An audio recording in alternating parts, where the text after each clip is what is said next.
social and political commentary from a Christian male perspective.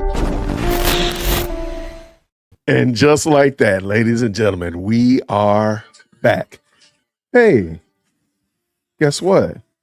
My phone wanted to tell me a little bit about the show as well. Want me to tell me that I was on. What you know about that? We're back, ladies and gentlemen. You saw the thumbnail, so you saw the title. You know what we're about to do. We are going to take the time tonight and go over the what's next for Tiffany Henyard video that Regina Waldrop and the NBC News Chicago team did. It was really informative, and it answers a lot of questions that you, especially if you're somebody who's new to this discussion, maybe you just came in the last couple of weeks, you don't know what's all the big kerfuffle about as it relates to Tiffany Henyard and Dolton specifically. She helps really break it down and really give some credence to it. So I hope you'll enjoy it tonight. Now, I know you've been wondering, like, well, Jason, you keep saying we. Who's this we thing going on here? Who are the we's that you're talking about? I'm glad that you asked. Let's go. Let's start with Lady Luck Club's in the building. How are you, friend? I'm doing well. How are you? Outstanding. Good to see you, friend. Let's go ahead and keep it moving. Let's go. Chicago Red in the building. All right. Here she is. Shout out to her. And last but not least, Epiphany in the building. Ready to chop it up. I love it. Ladies, how are y'all doing today? How's your day? Fabulous. Yeah, I still have a job with the government, so I'm good. Oh, well, there you go. All right, we're 2 days post-election in Dolton. I know that we are all undocumented Dolton residents. So how are y'all feeling post-election? Very good. Still on a high. Yeah. Feeling like I won. I know, right? We all won. Come on, Lottie. Oh no, we got songs too. We singing tonight. Hey, we can do that. We can drop some. We can drop some songs up in here. We can do that as well. Yeah, no, I agree with you 100%. I've been singing that INA song all day. I have to admit that one has jumped into my God, my mental playlist as well.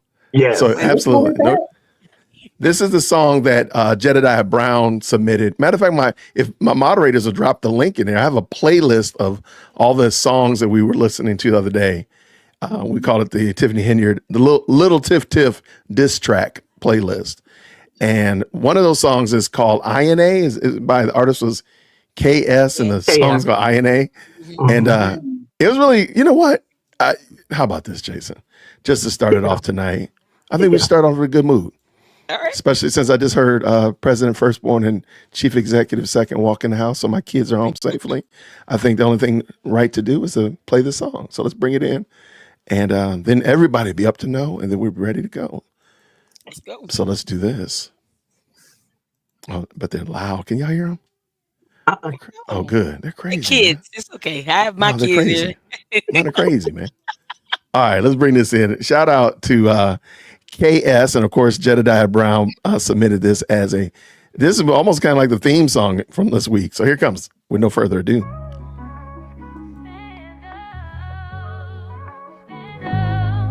We not taking this no more. Dolton, let's go.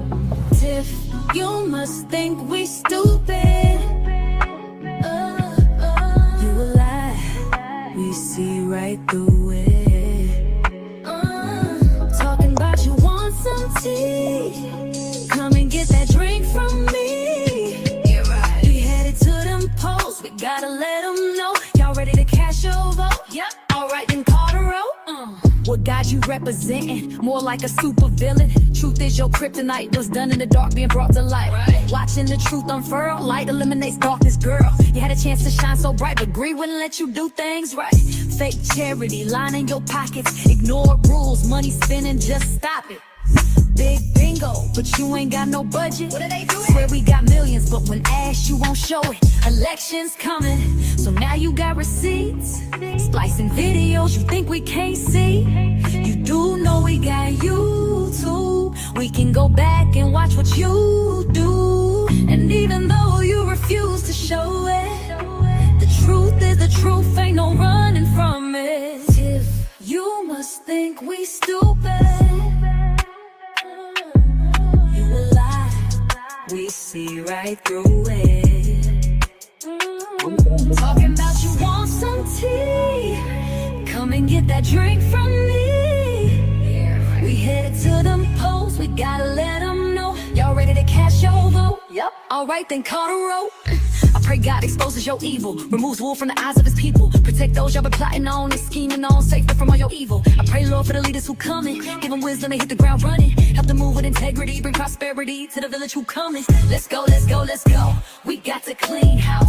Let's go, let's go, let's vote. We got to clean house. Let's go. We gotta vote, voting for clean house. Let's go, let's go, let's go. We voting for clean house. If you must think we stupid, you a lie. We see right through it. Talking about you want some tea. Come and get that drink from me. We headed to them polls. We gotta let them know. Y'all ready to cash your vote? Yep. Alright, then call the roll.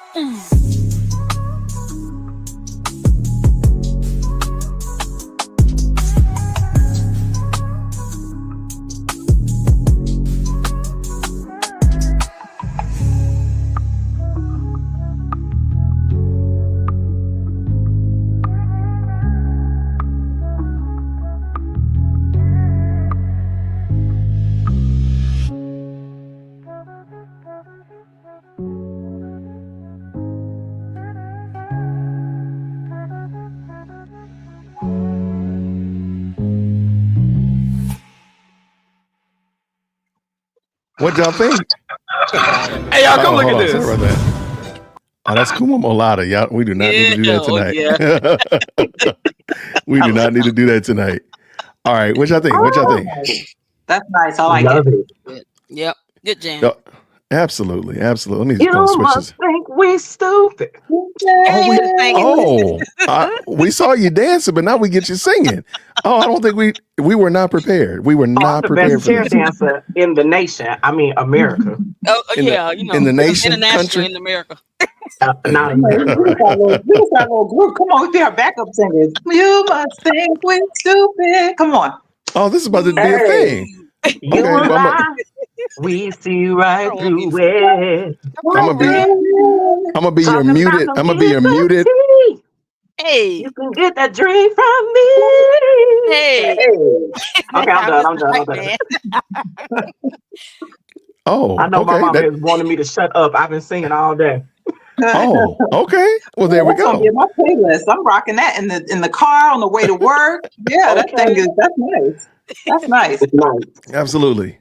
So, of course, and that's on the playlist, and I'll drop that in the chat in a second. And I should have had that ready. I'll drop that in the chat in a moment for us.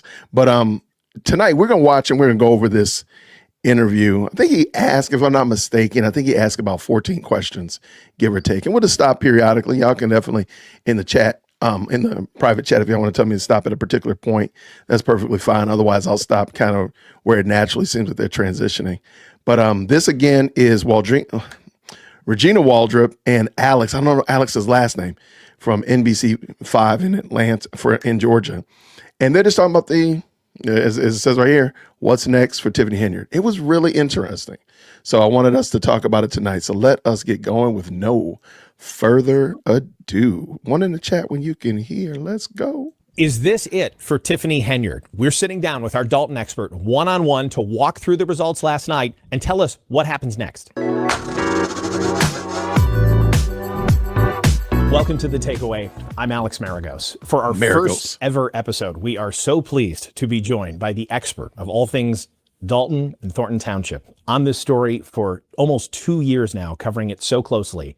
And we are so glad to be having her the day after the election in Dolton. Regina Waldrop is with us. Regina, thank you so much for taking the time today. Yeah, forgive me if my voice sounds a little different. It was a late night, but a lot happened last night. Yeah, we're getting you fresh off of election coverage late into the night last night. Yeah. First, just tell us, what happened last night? Well, I was at Jason House's campaign headquarters. I kept, checking the clerk's office for votes coming in, and around 7:20, the crowd just erupted. And so then I check, and the numbers are coming in, and, he's just got these great numbers. It looks like what the clerk was saying early in the day, that people were going to show up, they were going to vote, and they did. And so at 7:30, Jason House called the race, and all the precincts weren't reporting. By 8 o'clock, all precincts were reporting, and he'd won the race with almost 5,000 votes. I was going to say the numbers we got show an overwhelming victory for Jason House. Tiffany Henyard said it would be a landslide for her. That's what she predicted. Am I correct? That's correct. It looks like we've got the opposite here. Well, yesterday I was out, Alex, and I went to 3 different polling places doing my own exit polling. Sure. I talked to a lot of people, and, we wanted to be fair as we could, and we tried our best to find that Tiffany supporter. It was a hard time. Everybody coming out just said, we want to change. We want to change. I heard that a lot. We want transparency. We want change. And clearly the voters spoke yesterday. I want to stop right there because we actually had a little mini challenge finding a YouTube channel that was supporting Tiffany Henyard. And I searched the YouTube streets, I searched the YouTube sewers, I searched the YouTube suburbs, and I could not find a channel that was supporting. Yeah, the crickets were there for sure. And I was really, it was interesting because I was like, man, all this stuff she's talking about, everybody's supporting her, her community's coming out, blah, blah, blah. And they were nowhere to be found. Wow. Not a Yeah. one. You know what? Go ahead. In addition to that, I thought it was quite interesting that there were no, like everybody had a diss track for Tiff. There were none in support of her. There are none in support of her. Yeah, I can. Yeah. At least I didn't hear any. Well, that's a good point. So Yeah, no, it seemed I like- really want to know who these are. I didn't hear any. Now, I'm sure there might be one that's materialized. I'm sure.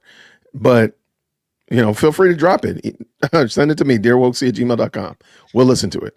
But no, I didn't see any. And I looked pretty high and low. But I just thought that was interesting for sure. You have something, Epiphany? Yeah, I was just wondering who these 530 something people are.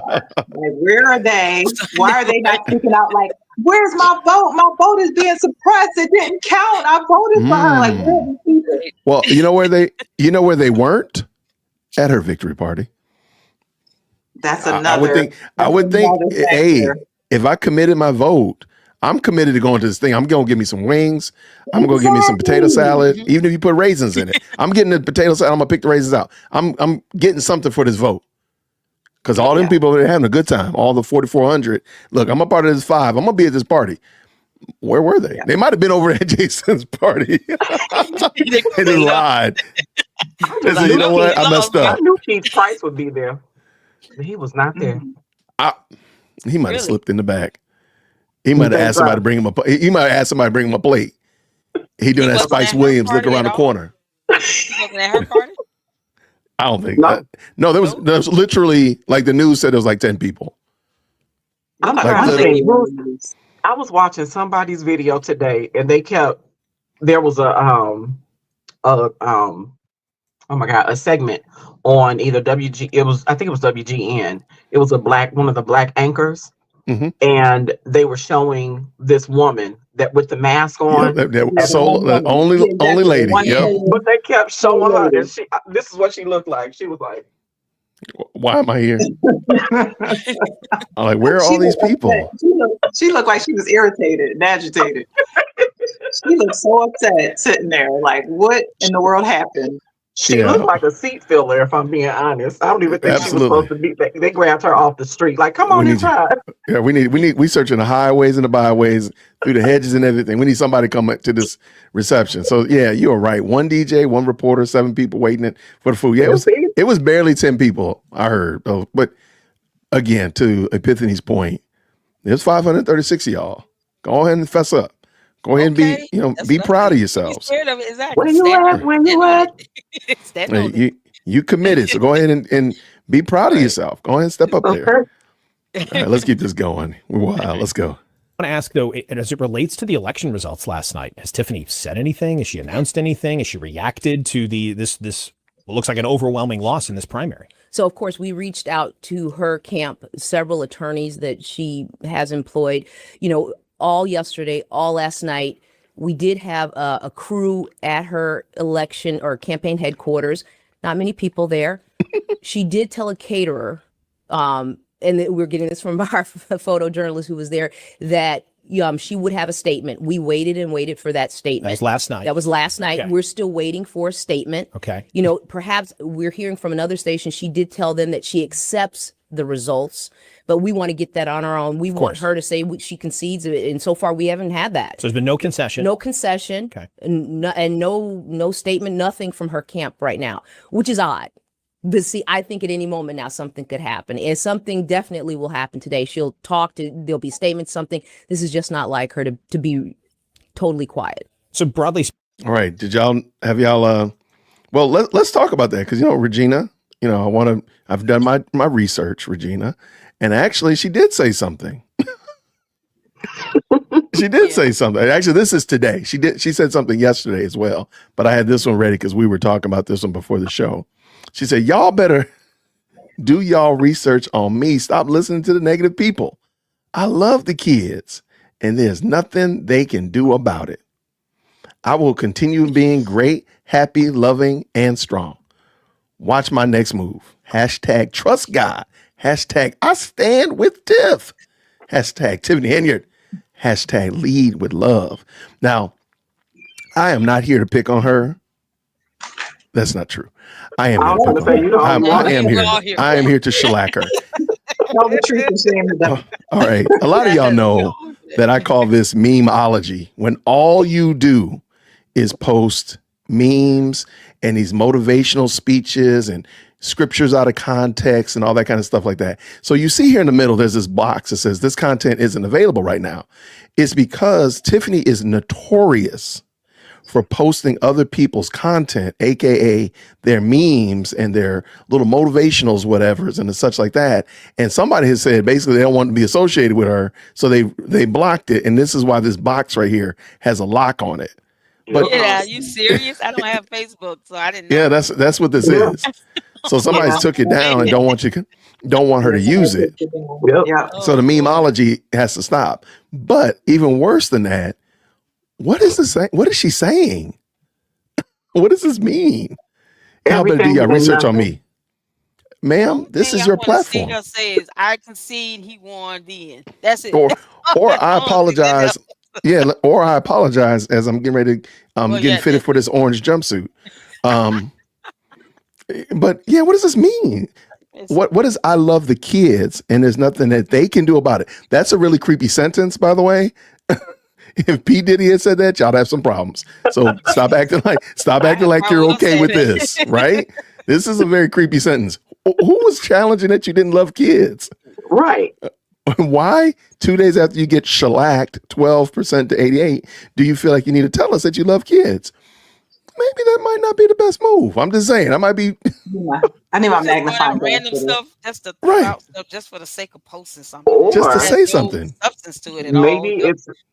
Maybe it's a precursor to her next move. Oh, the board of education thing. Wait, I got my magnifying glass. We gotta dissect this thing. Hold on, we're gonna investigate. Girl, let me go and get my. Hold on, let me go get my. I gotta give me a box cutter. Investigate. That might be it. Let's close this thing. Something about the board of education, y'all know. We're not gonna let that happen, little girl. I'm telling you right. Look, you know what? We're not gonna let it happen. No. Look. I agree with you, Lady Luck Club. I didn't pick that up. Way to go, Chicago Red. I did not see that. That must be what she's talking about, because I have heard this rumor, but this would make sense. That sentence now makes sense. It's still creepy. It's still creepy. Very. But is she trying to go for the board of education? That might be it. That's the that's on y'all. Of what she's targeting anyway. And that's because she has. I love the kids. Because you know what she wants to be? The children's mayor. That's right. Oh wow. The little people's mayor. My mama.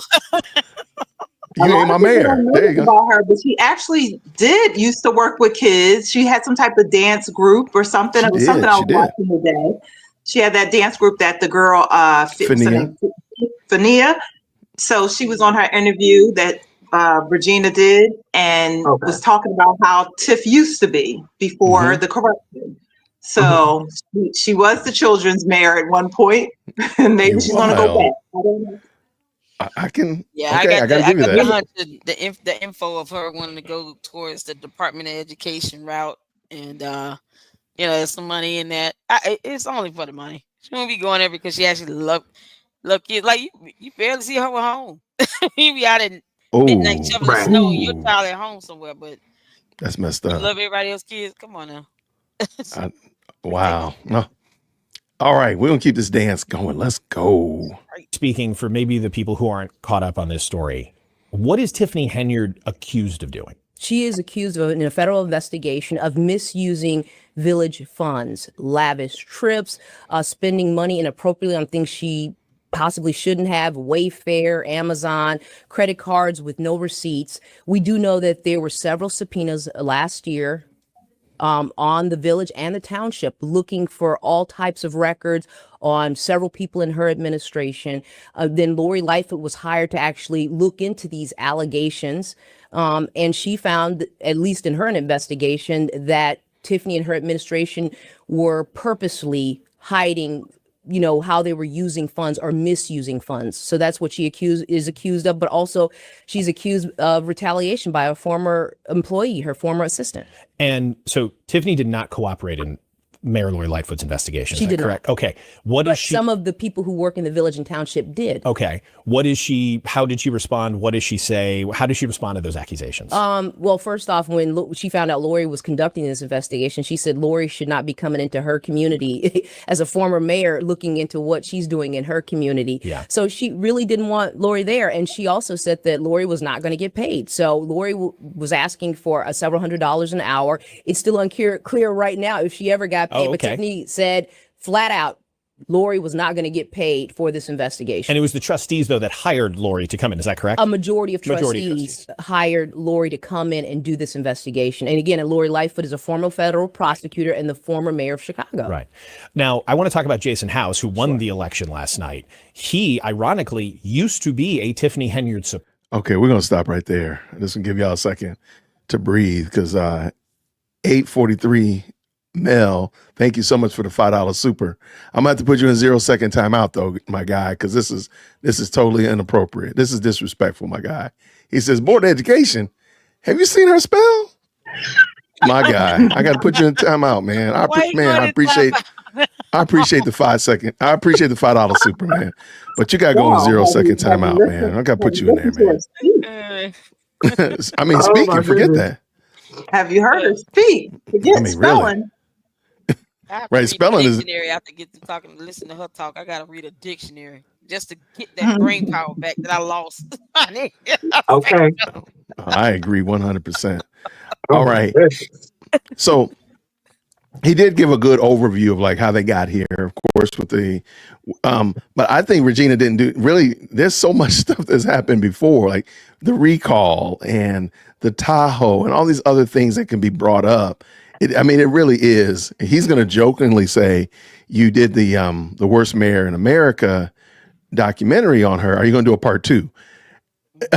He's jokingly saying that, but really he could. There could be a part 2, maybe even a whole series. Like it would be better than Marvel because Marvel ain't putting out anything good lately. So, shots fired. I see you, MCU. I see you, MCU. Let's go. Porter. Yeah, he ran on her ticket. So tell us a little bit more about him and his journey from going for being for Tiffany to now very much against. Yeah, he was an ally. He was a Team Tiffany in 2021. But shortly after she was elected, that's when he says, she wouldn't communicate with the board. Him being the board, a trustee member, and other board members. It was her way and not. Let's talk to the board and figure this out. It was my way. We're going to get things done my way, something different. And he knew early on, this isn't the way you lead a village. This isn't the way trustees work together. There was no working together. And so that's when shortly after she was elected, they parted ways. But in the meetings, what's odd is in the meetings, they never really butt heads. I mean, Jason in the meetings, kind of a soft-spoken guy, very knowledgeable, but they don't really go back and forth. She goes back and forth with other trustees, but not so much Jason House. Okay. I should have pulled up that clip. There's one instance where Jason was not very soft-spoken. Do y'all remember when it was? Was that after When he gave his speech? she said something about the FBI thing, and then he kind of He was easy like Sunday morning for that. There was one more, but I'll give you a hint. It wasn't directed at Tiffany. Oh No, when he was talking to William Moore. Don't pray for me no more. that's I should right. have had that clip ready because he might be soft spoken in many other instances, but don't pray for me no more. I know that's right. I don't blame him. Yeah, Mike said it right here. Don't pray for me. Yeah, don't pray for me no more. That thing was hilarious. But okay, let's keep it going. I know that they're reporters and they have to keep a level of decorum, but I do think she should point out like just how nasty Tiffany was toward the trustees that were actually on her team at one time. And because I think it just seemed like there might be a difference. Like, oh, me and Epiphany, Epiphany doesn't agree with Jason and Jason don't agree with Epiphany. It's just very surfacey. But no, this was very deep seated issues that were, especially if you go back and listen to their acceptance speech, you'll see and hear rather, there was a lot of hurt in these people. Because I do think they ultimately did want the best for Tiffany and they did believe in her, hence why they ran on her ticket.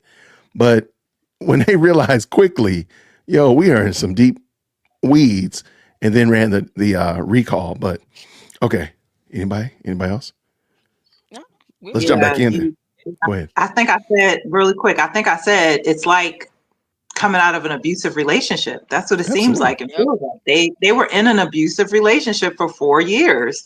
I mean, she was brutal. She was just demeaning and degrading people, the way she talked to them. So yeah, I can definitely see where, they're that's why it feels like we won too. It's just like seeing a friend come out of an abusive relationship. So we're celebrating with them. Yeah, absolutely. I agree 100%. Good analogy. Very good. She went full blown steroid mode when they couldn't get the recall to go through. So I think after that, it really she just was got nasty. Worse. She was disgusting. Wasn't that the Ain't No Stopping Us Now? Yeah. There was Ain't No Stopping Us Now. And it was that. No, I think it was the Nino Brown. Yeah. No, she did that Nino Brown thing. That was disgusting too. Yeah, Nino Brown was disgusting. I think she did the Ain't No Stopping Us Now after the recall was thrown out. I'm almost certain. Because it was, I remember, again, we don't have to be right and we don't have to be completely wrong. I think the music was, her choice of music was very inappropriate. Better Have My Money was inappropriate. That's just, there's no way around it. And it's also inappropriate that she hasn't given me that whole diss track because I need to be able to slice and dice that apart. I'm gonna be a surgeon on that thing when it comes. Let's go. So what just happened last night was a primary. Jason is not elected to anything just yet. So for all due purposes, I mean, he's the Democratic nominee. There is an independent running. We don't know much about her, and that's what I was going to ask. Who is opposing him, and what does that look like? Well, there's an independent person who is opposing Jason. They will meet in April, but we don't know much about this person. So my job today is to find out a little bit more about this person who's running as an independent in primarily what is typically a Democratic area. Got it. What does this mean for Tiffany's political future? Of course, we know the super mayor. You explained it so well in your documentary, which I encourage everybody to go check out right now on YouTube. It's got over 1 million views. Congratulations. Really? Real quick. Any opinions on the independent candidate? And there is a Republican candidate as well. But is there any opinion on either of the candidates that run against Jason House? My opinion about Cassandra is she is pretty much just like Tiffany in many ways. Interesting. Okay. And I think the village of Dolton has gone through enough with Tiffany that they would never put themselves back in that same bag with somebody, a different person, same personality. Yeah. Hope and pray. I got you. Yeah. And then I don't think she has much of a platform. I think the only thing I've heard in a couple of videos I watched today was her more so just talking about rental assistance or mortgage assistance to something that will probably benefit her more than anyone else. And it's, you got people that are there that need more needs addressed beyond, nothing wrong with helping with mortgages and maybe helping with, people getting into homes even, but you got to have a bigger platform than that. Because after a while, then if you tackle that, then what's next? You have nothing else. So, I'm tired of the whole concept of voting for someone because they say one or two things you like, but then that's it. Just like giving out food boxes and bingo. That's all you had. You don't like you don't like Big Bingo? You're against Big They Bingo? wasting money on Big Bingo prizes and TVs. Why are you that against Big Bingo though, homie? Squidward owes everybody a TV. Okay. They spent enough of my tax money on Big Bingo. Okay. Big Bingo is crazy. Good Lord. All right, let's keep this game a rolling. Let's go. Here we go. I didn't even, Yeah, million views. Wow. What is Tiffany Henyard's political future? Yeah, that's a good question. She still is right now the mayor of Dolton until April, and she's still supervisor of Thornton Township. So you think mayor of Dolton, one community, Thornton Township supervisor over 17 communities. So she's not on the ballot for Thornton Township right now to a position that she was appointed to. She never ran for that position. She was appointed because Frank Zuccarelli died. He was the township supervisor. So she's not on the ballot right now, but she is promising to be a write-in candidate.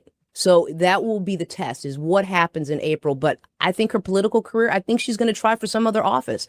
I think she likes that leadership. She likes that feel of being this person, of dressing up, assuming that power position. And all these meetings, she would dress up. I mean, I'd see her in court and she would be dressed down, not not in anything special, blue jeans and a shirt and a coat. But then when it comes to the meetings, that's when, she puts on the makeup, the lashes, the nails, and she makes her presence known by walking in always to the meetings late. She wants you to look at her. So what potential office might we be? I don't want to speculate, really. That's not what I want to do here. But I mean, Cook County Commissioner. I mean, there are a number of offices, maybe state rep, I think a lot of people are going to be surprised to hear that, considering how popular she's proven to be now with official numbers in Dolton. Sure. And maybe some people, it was an off-year election, Alex, and sometimes off-year elections don't get a lot of people to come out to the polls. Yeah. That is a fact, and I'm not going to say Tiffany doesn't have supporters, because she does. They are out there. There are people, I would go to meetings sometimes and I would get admonished by people. Why are you doing this to her? Why are you covering her? When I'm really unclear what I was doing. My job in covering the story and the accusations and what is happening here, but there are people who they favor Tiffany Henyard. Your report, and that's okay. That's what. I've not met one. I'm not trying to be mean, but I haven't met one, and apparently they didn't know it either because they weren't at the celebration. Even if they wanted to just go and show solidarity, they weren't there. So. I don't know about that one. I'm sure they are. I'm sure they are. I'm sure they exist. But where were they? Why didn't they get out there and show themselves and be loud and proud? But that's the question. Where were they? Inquiring minds want to know. Like, we couldn't find the channel that supported her, right? Remember? Did you find one? No. Did you find one? I was like, I thought a couple existed, but happy searching. Happy searching. You let me know you find one now. All right, let's keep this game rolling. And that's fine, right? Bring us back a little bit to who Tiffany is, what's going on. Bring us up to speed on the accusations, allegations, many lawsuits she's facing. We may not have time to get to all of them. I know we don't. Just bring us up to speed on where that all stands right now. Well, I'm going to start with what I know right now. So right now we have at least 42 lawsuits naming her as a defendant. That's a lot. At least 42 lawsuits. Some days I'm in court, a month, every day, every other day. I mean, there's a lot. I can't cover every court case, but there are a lot out there. From former employees, from a former police chief, you name it, business owners who can't get licenses. There's just a lot of lawsuits involving her. Who is Tiffany Henyard? She was raised in Dolton. She became the youngest and the first African-American mayor of that community. Before she was mayor, she was a trustee for several years. She said she was going to take office and work with her board. But as soon as she got into office, there was clashes with her board, and she wouldn't listen to them. But I think the biggest thing for residents, though, and that's what I really like to focus on as residents, is that, being ignored, not being taken seriously, being talked to anyway. This is their community. You as the elected official, you work for the residents, and talking to them, talking down to them, yelling at them. I mean, bringing up, older people. There was one meeting I was at, and there was an older woman there, and she spoke out, and Tiffany didn't like that, and she was like, "And the way your yard looks," and just it became just a cat fight for a village board meeting. Make it personal. And look, I've covered a lot of meetings, Alex. A lot of them. Typically, they are boring. They are very boring. But this one, it kept you up because you had to. Where is this going? Where's it going? But then in the end, I felt sorry for what's going on here. I'm like, what is going? How is their business being conducted at this meeting? There wasn't. Yeah. I think that was really good. I want to just point that out, that it did seem personal. A lot of it did seem personal, especially if you go back to, I know this is not Dolton, but if you go to Thornton, the meeting, the brawl for it all, just watch the beginning. Watch even before public comment. I mean, Jedediah's comment. Watch everything up to Jedediah's comment. And you hear she's taking all of this personal. Every motion, everything that's shut down. Thank you for the lawsuit. You're going to get sued in the morning. And all of this. See, you don't even know. She was just signifying all the way through the whole thing. So, I mean, I think that was a great example. I mean, what she said right there. But I do want to point this out. I do want y'all to chime in as well. Right here, somebody said her slogan. Oh, here it is right here. This is it right here. And thank you, Spice C. Her slogan didn't even do its work. I stand with Tiff. And I didn't think about it. As many times I've been jokingly read the hashtag, I stand with Tiff. But that means that Dolton is standing with you. Why are you not standing for Dolton? Why is the hashtag not I stand for Dolton? Or I stand. Go ahead. Let's not assume that the people that stand for her were in Dolton. Most of those people were not in Dolton. Now that's true as well. But her slogan that she was using it should be should be the true Dolton residents, not the undocumented Dolton residents like myself. So she should be saying, I stand for Dolton. Not Exactly. everybody stands for me. Right. Yeah. If you do a search on the hashtag I stand with Tiff, I promise you 98% of it is her. I was just about to say that. I was like, why don't I do a search right now? Go on YouTube on search and click on the hashtag, and you will see what it leads to, because the hashtag shows everybody that used that hashtag. Mm-hmm. And I bet you that, and again, we know a lot of them are not Dolton residents, but let me finish up. Where was her people at the end? It was very sad for her, but I also think it's very sad for them because the focus was never on the people. For the leader should be focusing on the people that he or she is leading, not the people standing for me, the leader, especially when I'm the leader wilding out. You don't see Jason House. Now, granted, it is Clean House 2025, but I think we all know exactly where he's going with that. And then he got Ed Steve over there cutting his grass, and Kiana and them over there, washing dishes and windows and stupid stuff like that. We know he's talking about cleaning the house being Dolton, getting that foolishness and the cancer out. So I just think that that's interesting, but go ahead. Absolutely. Did you search it, Tiffany? Is she? Yeah, she could come up in everything. Go ahead, Lady Luck. I was gonna say she's gonna come up in everything, because it's just the narcissism in her. She can't seem to represent, like, the inability to show empathy. It doesn't allow her to be able to put herself in anyone else's position or represent anyone else, and that's pretty much the bulk of that. It was all about her, and then she throws a bone here and there, and then and just, oh, y'all should glorify me at my feet because I gave you a food box. Just on the little minute things that tax dollars paid for, so you did nothing. Right. And it's kind of like she didn't care. She never did. I can't tell how she ever cared. Really? Yeah. You can see it all pointed back to her, like you're saying, Lady Luck. She with the billboard signs, with her face on everything, her removing other people. Even this lady Regina was talking about how she shows up late. Now I'm down for a good slay in the outfit, right? Looking nice. But when you're doing all these other things on top of it, it just seems like that's your sole focus. That's where the problem comes in. It's like, everybody look at me, but it's not about the people anymore. Like, I can see when it was like, I don't know who showed this video. I saw something today. It was kind of going back to when she was, maybe it was you, Jason. You did a video about her before, right? Like, right before she became mayor. She's still a trustee. Yep. Yeah. And so, so at some point in time, like she seemed like a normal human being in that video when she's accepting that speech almost. Yes. And it seemed like she was a different person. So it seemed like at some point in time, she might have had the right intentions. I just think power can corrupt some people. Some people just can't handle that level of power with all that money that she was making between the two jobs, the power that was involved. I just think that it went to her head. It's like it's a saying that goes, absolute power corrupts. And so she got corrupted along the way. She saw the money. She saw the accolades, people kissing up to her, saying, "Oh, the super mayor thing." It just went to her head. I think she might have cared at one point, but it's obvious now. It's far gone. It's far gone. It's all about her. So I agree.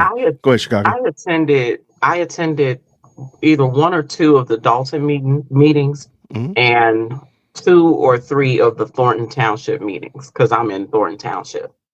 And I think when I'm at the Dolton meetings, I would always sit by my cousin who's a resident of Dolton. And I would sit next to her and we would just look at each other. We would sit on the front row. And as Tiffany is speaking, what really just got under my skin is that as mayor, it should always be about your team and the residents. But everything that came out of her mouth was what I did. I did this for you. I'm sorry, I'm hitting the mic. I did this. I did that. I, me and me alone. And I'm listening to her and I'm just sick and like, that's your problem. That's your problem. When I moved into Thornton Township, Frank Zuccarelli was the supervisor. I couldn't tell you who Frank Zuccarelli was. I had no idea what that man looked like. When Tiffany became supervisor, I knew who she was. Because when I tell you I was scared to open up my mailbox because I was sick and tired of getting those editorials with her pictures. Now, it's supposed, so let's say you live in this community and the supervisor of that community, or let's say the mayor of that community is sending you a monthly flyer of what's happening that month or that quarter. But on every page of what's going on is a picture of the mayor in different poses. Wow. This was her magazine. Yeah, it was. I saw it. It looks like a magazine. Yeah, it was. It was. She was using it as gold. A total editorial, pictorial of Tiffany Henyard. That's crazy. Colored pictures, glossy, not even matte stock. It was glossy. Wow. You know how expensive glossy pictures are? Yes, I do. Yeah. It was multiple pages. It was multi-pages. It was and imagine that going to how many residents? Like 1,507? No, 150 something thousand residents. Wow. That's a lot. That's a lot. That's a lot. Yeah. Multiplied. Wow. Crazy. And that was every month, you said? It was given out every month? Not every month, but I was like maybe every quarter or twice in a quarter. And 4 times a year, that's still almost a million mailers. That's quite a bit. That's quite a bit. It's a lot. She spent for banners to be put up. I mean, banners. Banners. You get $20,000 of banners. Like, Jesus. Yeah. Like, lady, she spent money like it was nothing because she didn't care. It wasn't hers. So, she didn't care. And just those welcome signs alone, they said was $12,000. The welcome signs with her face on it, $12,000. She didn't pay those people. But that's not to mention all the other banners and signs that and billboards, there. Yeah. And let me tell you what else I noticed about Tiffany. At the Dolton meetings, when the heat really started picking up, she started dressing more snazzy. But at the same time, when she still had support from the trustees, except for Chris Gonzalez at the township, she would come in jeans and a polo. I saw the polo. I didn't know she was in jeans. Okay. She was in jeans. As things started heating up at the township, she started wearing more suits. I said, "Oh, I'll see you, Tiffany. Yeah, you're here for the cameras. She for the camera. That's it. You're here for the she camera. knows garnering all this attention. Like, good grief. Yeah. Phenomenon for all the wrong reasons. All the wrong reasons. It's making me think, though, as you say that, Chicago Red, it makes me think about a defense mechanism, right? Because if it kind of switched over as soon as she lost the support, it's almost like this is my way of, kind of putting a mask up or putting a shield up over myself, because, I'm gonna dress real nice and just tune all y'all out, right? It's just, I'm just going to put on this persona. Maybe I don't know. I'm just this whole time that everything's been going on, I've been trying to like psychoanalyze her. Like, what would drive somebody to do what she's done and act this way and behave this way? And I will tell you, a lot of people are throwing around the word, everybody throws around the word narcissism, but narcissists aren't born, they're made, right? And so it just makes me think about like what led to all of this. Was that always in her? Because a true narcissist, this is something that comes up through childhood. A lot of people don't know like what causes or develops a narcissist. It's really in childhood. You didn't get the right limits. You didn't get the right boundaries. You kind of got to do what you wanted to do. Maybe they indulged her too much. Something there. I'm trying to figure it out, because where it clicks off for her is that any attention is good attention. So I'm thinking when she was younger, she would just act up and act out just to get attention. That's what she did. That's how I feel. Even now, exactly. It goes back to what you just said, Epiphany. It's this negative or positive attention is still attention. However, I gotta get it. If y'all want to see it climb me, I'm gonna dress up and come put on a show. Then, I mean, to her, in her world, because I said she lost her mind last year, where she's just been gone to La La Land, and it's like wherever she is in her reality, she thinks this is cute. Like this. I'm not taking none of this serious. I'm gonna just do what I do. People gonna love me for it, and that's it. It's this whole, complex of grandeur. I can't do no wrong. And grandiose, grandiose. Exactly. That's it. And it's like you going around, you expecting people to continuously allow you to behave this way with no checks and balance. And the moment you try to, you're hating on me. Well, just because she don't know the definition of the word hate doesn't mean that she should be void of accountability. That's not the same thing here. And you can absolutely hear her supporters start parroting the same nonsense. It's like, who would hate on someone like her? She's going to prison. There's nothing to hate on. Let me also add. No one hates her because she's going to prison. Yeah. Let me also add. I think because she wasn't willing to listen to criticism, constructive or otherwise, she did set up a situation where she wasn't really in tune with people have said she can't read the room. She needs to know how to read the room. And a lot of people said, well, because she has set up this idea that anybody that's saying anything about me is a quote unquote hater or whatever. Like that. It could be constructive criticism, and a lot of it, if you go back to the earlier meetings, was just constructive. Like, why are we doing all these videos? Like she would do a video montage and just like drag it out. Like, why are you doing this? So those kind of things festered into the just outright vitriolic pushback, because people are like, you're not listening. And if you just listen when we say, hey, we don't need a video montage of all the things that you're doing that you think are cool, like, let's move on from that. So because of that, I think she set herself in a position where she wasn't able to hear constructive criticism. And we're like, how did you get here? A lot of people are saying like, how did she get here? Well, I think that how she got here is simple. She ignored criticism. And I think you got to be willing to accept criticism. Sometimes we all get criticized when, if you haven't stepped on a scale in a while, you're going to get criticized. If you try on your winter clothes, your summer clothes, you're about to get criticized. Now, if you're willing to listen to said criticism, you might make some adjustments and that criticism will go away and that shirt will fit properly. However, if you're not, you're just going to go buy a bigger shirt and just keep on moving and keep lying to yourself. And next thing you know, you'll be like, how did I get into the shirt this size? Well, because you're not listening to criticism. Yeah. And it's such that nature. So go ahead. It kind of goes back to what I'm saying about, if I'm not diagnosing her, but if it's true narcissism, they're not able to take any criticism. They can't do any reflection. They can't self-reflect or be introspective at all, because again, that's a defense mechanism. It's my ego. I got to put up that shield. And this is what keeps me going. for me to say I'm great, I'm wonderful, everything I'm doing is great and wonderful, and I can't even consider that I would have a flaw.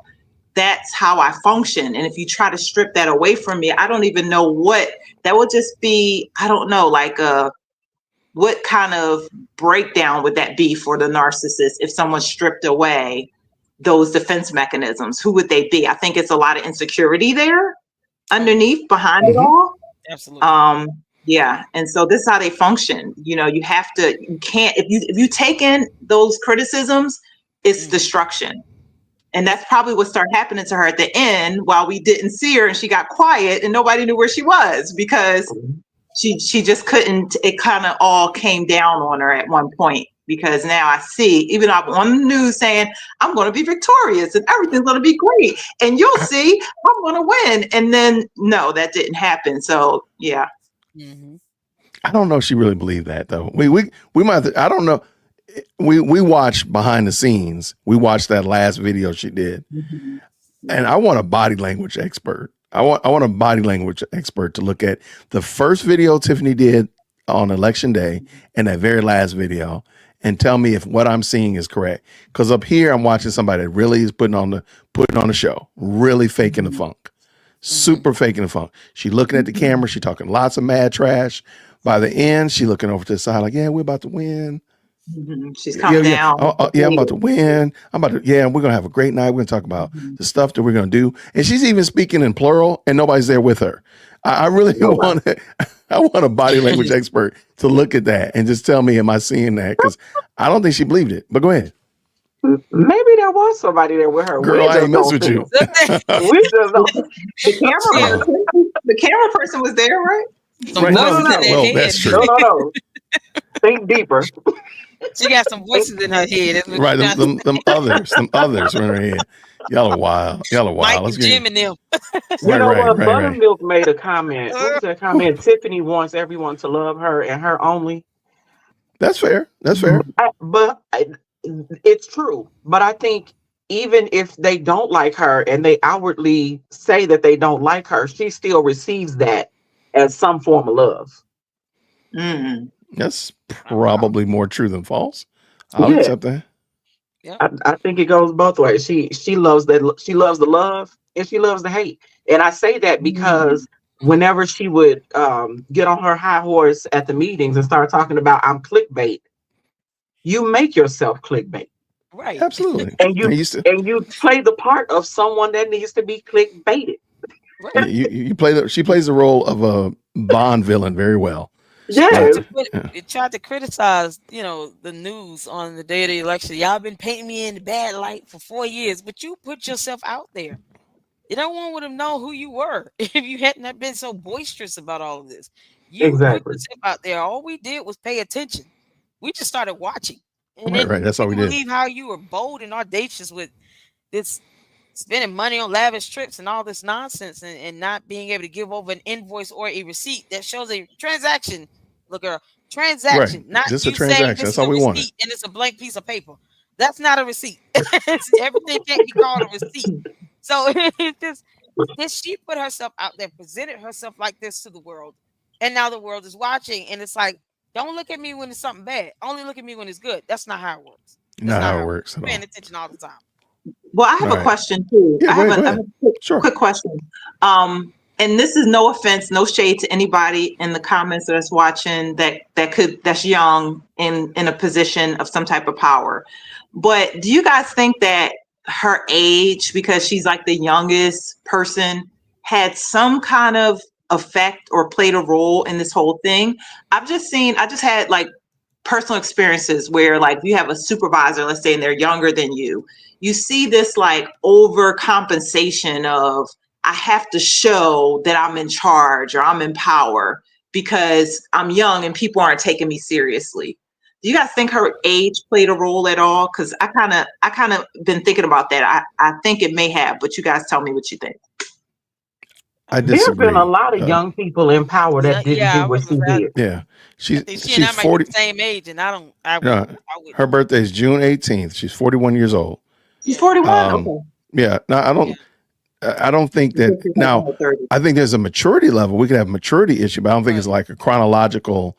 How many times she's gone on a circuit around the sun issue? I think it's more of a how many times has she actually listened to an adult, partnered with older people to be mentored. Those guys, they listen to advice, taking correction, been told no and accepted it. Those things. So I don't think it's an age thing, because I know some very wise, astute 20-year-olds. Right. Yeah. I know some bona fide clowns that happen to be 51. Yeah. I'm talking about myself. I just think because that was made such a thing. Like, I'm the youngest one, youngest mayor, youngest this, youngest that. So I don't know. I just didn't know if that was like in her mind. Yeah, I have to prove something because I'm the youngest of everybody. I don't know. I think so. The problem is she rode that horse too long. Yeah, exactly. It's like, how long you gonna keep? Right, how long you gonna say this? Because after a while, you're no longer the youngest. Like she was, in fact, one of the youngest trustees. That is true. But after a little while, you're gonna age, and that is no longer going to be a marquee banner that you can ride on. It's like, if you were the prom king or the homecoming queen, and you still got that banner hanging up in your door at your house, you're like, sir, aren't you like 50 now? Like, what's going on here? Like, let it go. Let it go. Even Lil Bow Wow dropped Little off his name. Even Lil Bow Wow. Now, he should have dropped some of the debauchery out of his life, but I digress. Baby steps. Baby steps. Point in saying that, she still has this need to prove something. Age aside, I think that's still applicable though, with her feeling like I got to prove I'm the big dog, up in here. And it's like, no, you don't. You just need to prove that you're competent and you can do the job. That's it. Whatever you can't do, you get wisdom and guidance on it to help you to be constantly in the state of learning and not feel like you've reached this point where you've arrived and no one can teach you anything anymore. So that's a matter of mindset and maturity. But to your point, if she does go around feeling like she got to prove a point to somebody, whoever that is, whatever one voice in the head, I guess. Jason, grab Burgundy's comment. Yeah. Right here? Go up. One more comment. I'm sorry, Love Bug. Fred Hampton was 21. Malcolm X was 37. Absolutely. I was doing the math. She was probably about 28, 27 when she became a trustee, and that was true then. That was true. She probably was the youngest trustee, and I agree. Only problem is now you're 41. Let it go. Yeah, exactly. Let it go. It's not an excuse. You get older, but you should be getting wiser and wiser. Mature, it should be, and not just be stuck in this 20-something-year-old mentality. Like, grow up. So, but the thing about age coming with wisdom, you need to hang around wise people in order for that wisdom to set in. Yeah. She's not with anybody that's wise. Yeah. Or study wisdom too is another one. We need some shots fired up in here. Oh man. Hold on, I got one for you though. No. I got one for you. Because you dropping that truth like that. I got one for you. Whoa, calm down, Jamal. Don't pull out the 9.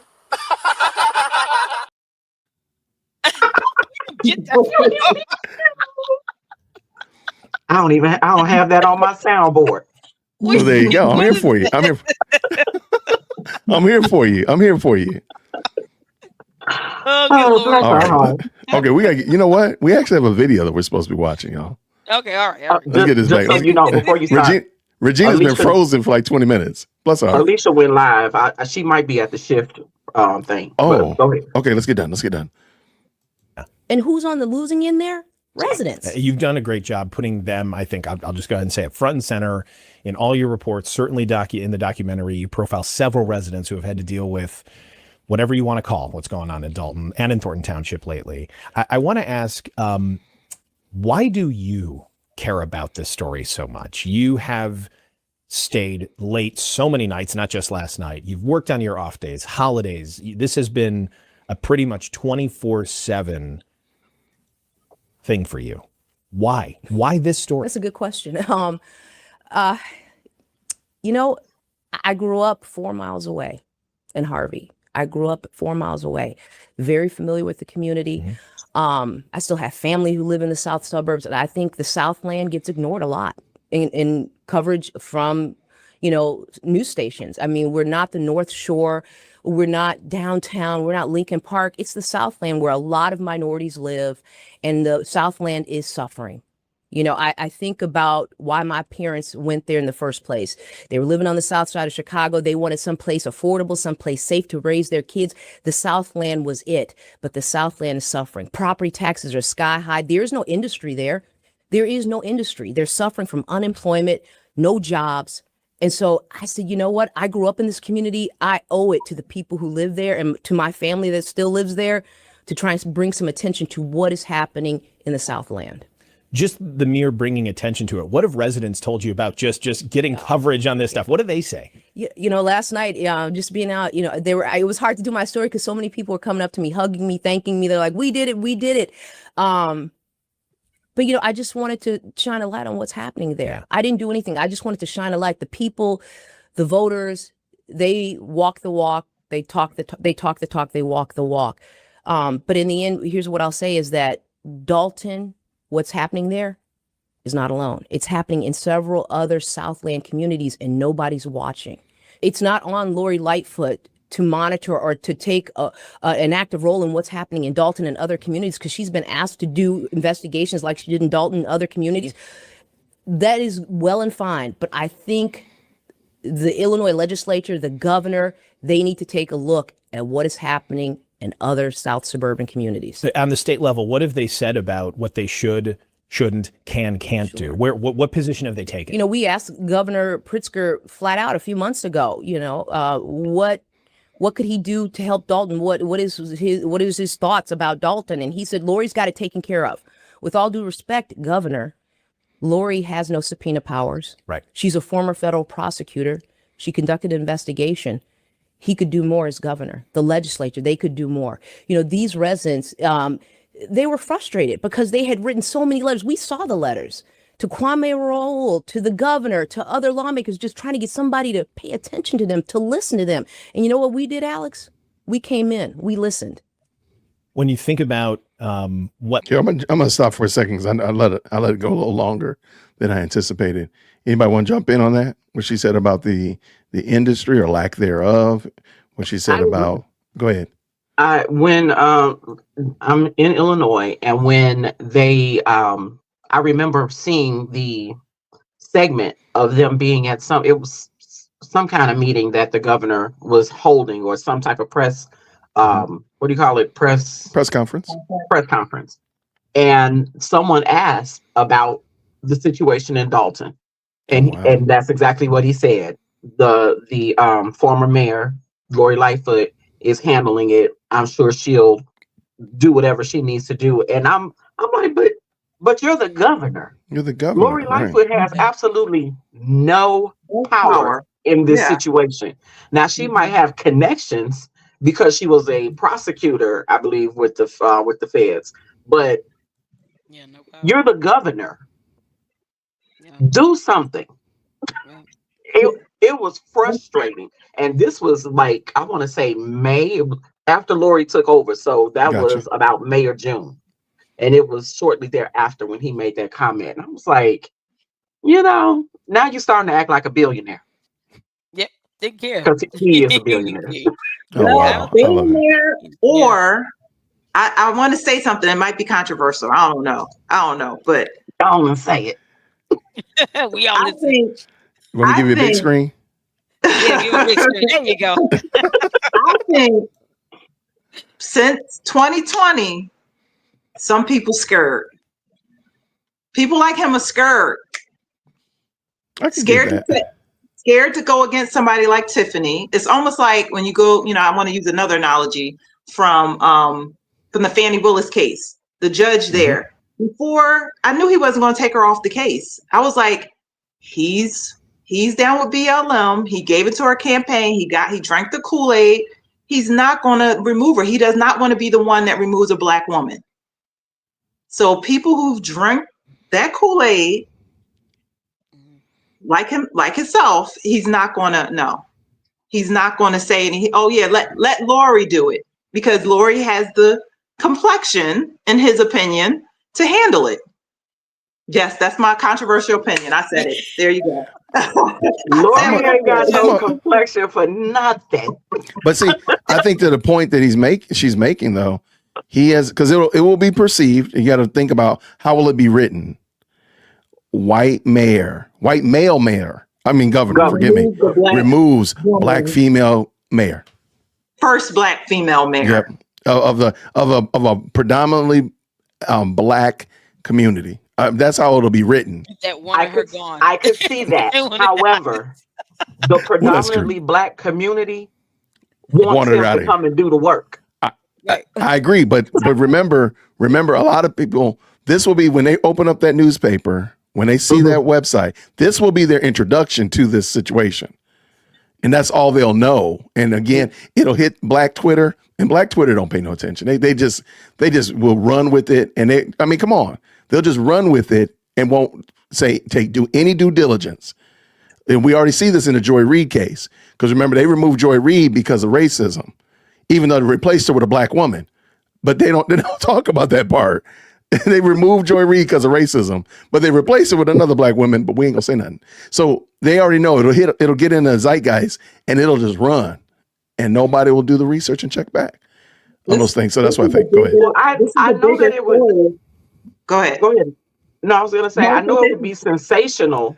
However, I think in this situation, because Tiffany was nationwide, I mean, American or whatever, America,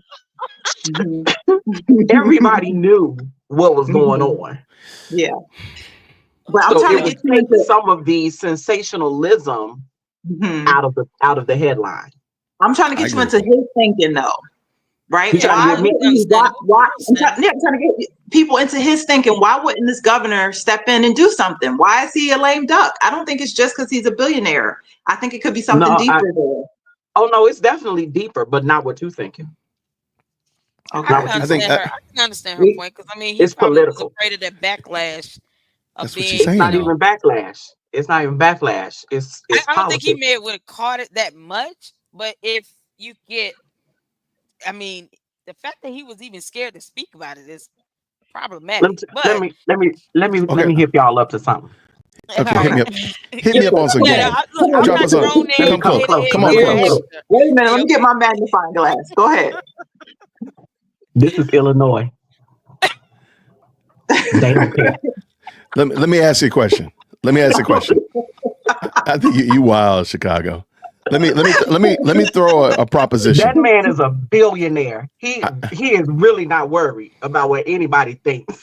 That's fine. That's fine. But let me just ask. Let me propose something to you. Go ahead. Tiffany is not Tiffany. She's Samantha. Okay. She's a white woman. Dolton is not Dolton. It's white people land. There's a lot of white people. No longer. But Samantha's behaving just like Tiffany. Same thing. B better have my money, Tahoes, all that kind of stuff. Everything that Tiffany's done is just done by a white woman. Do you think Pritzker would have batted an eye if y'all were writing letters and calling and marching up to his house and all that kind of stuff on the news, all that kind of stuff, would have batted an eye to remove Samantha? Well, it sounds like yes. Sounds like yes. I can't answer that because we actually did have a mayor. Was she the mayor?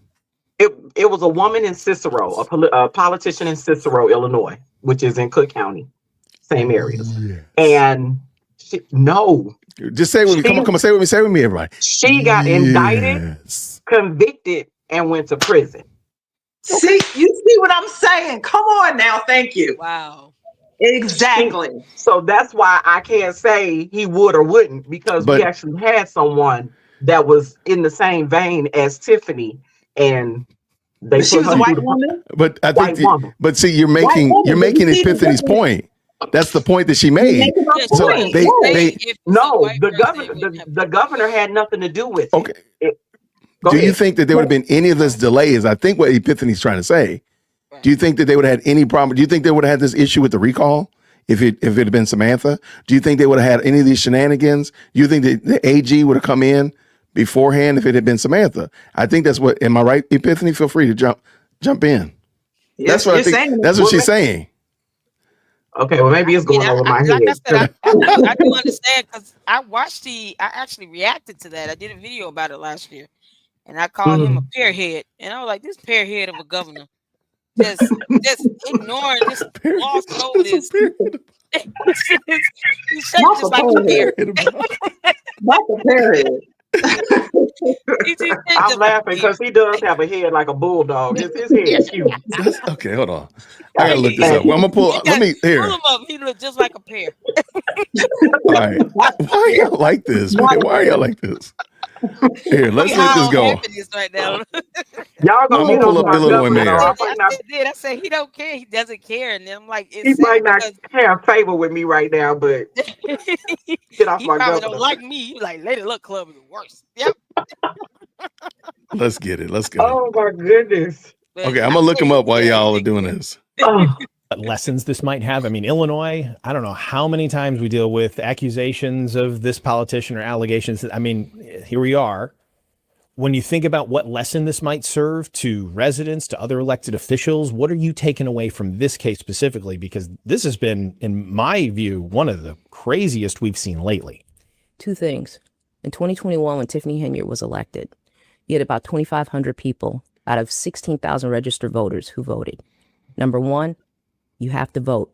You can't complain if you don't vote. You have a voice. Yep. People died for your right to vote. You have to get out there and vote, even if it is an off-year election. You have to vote.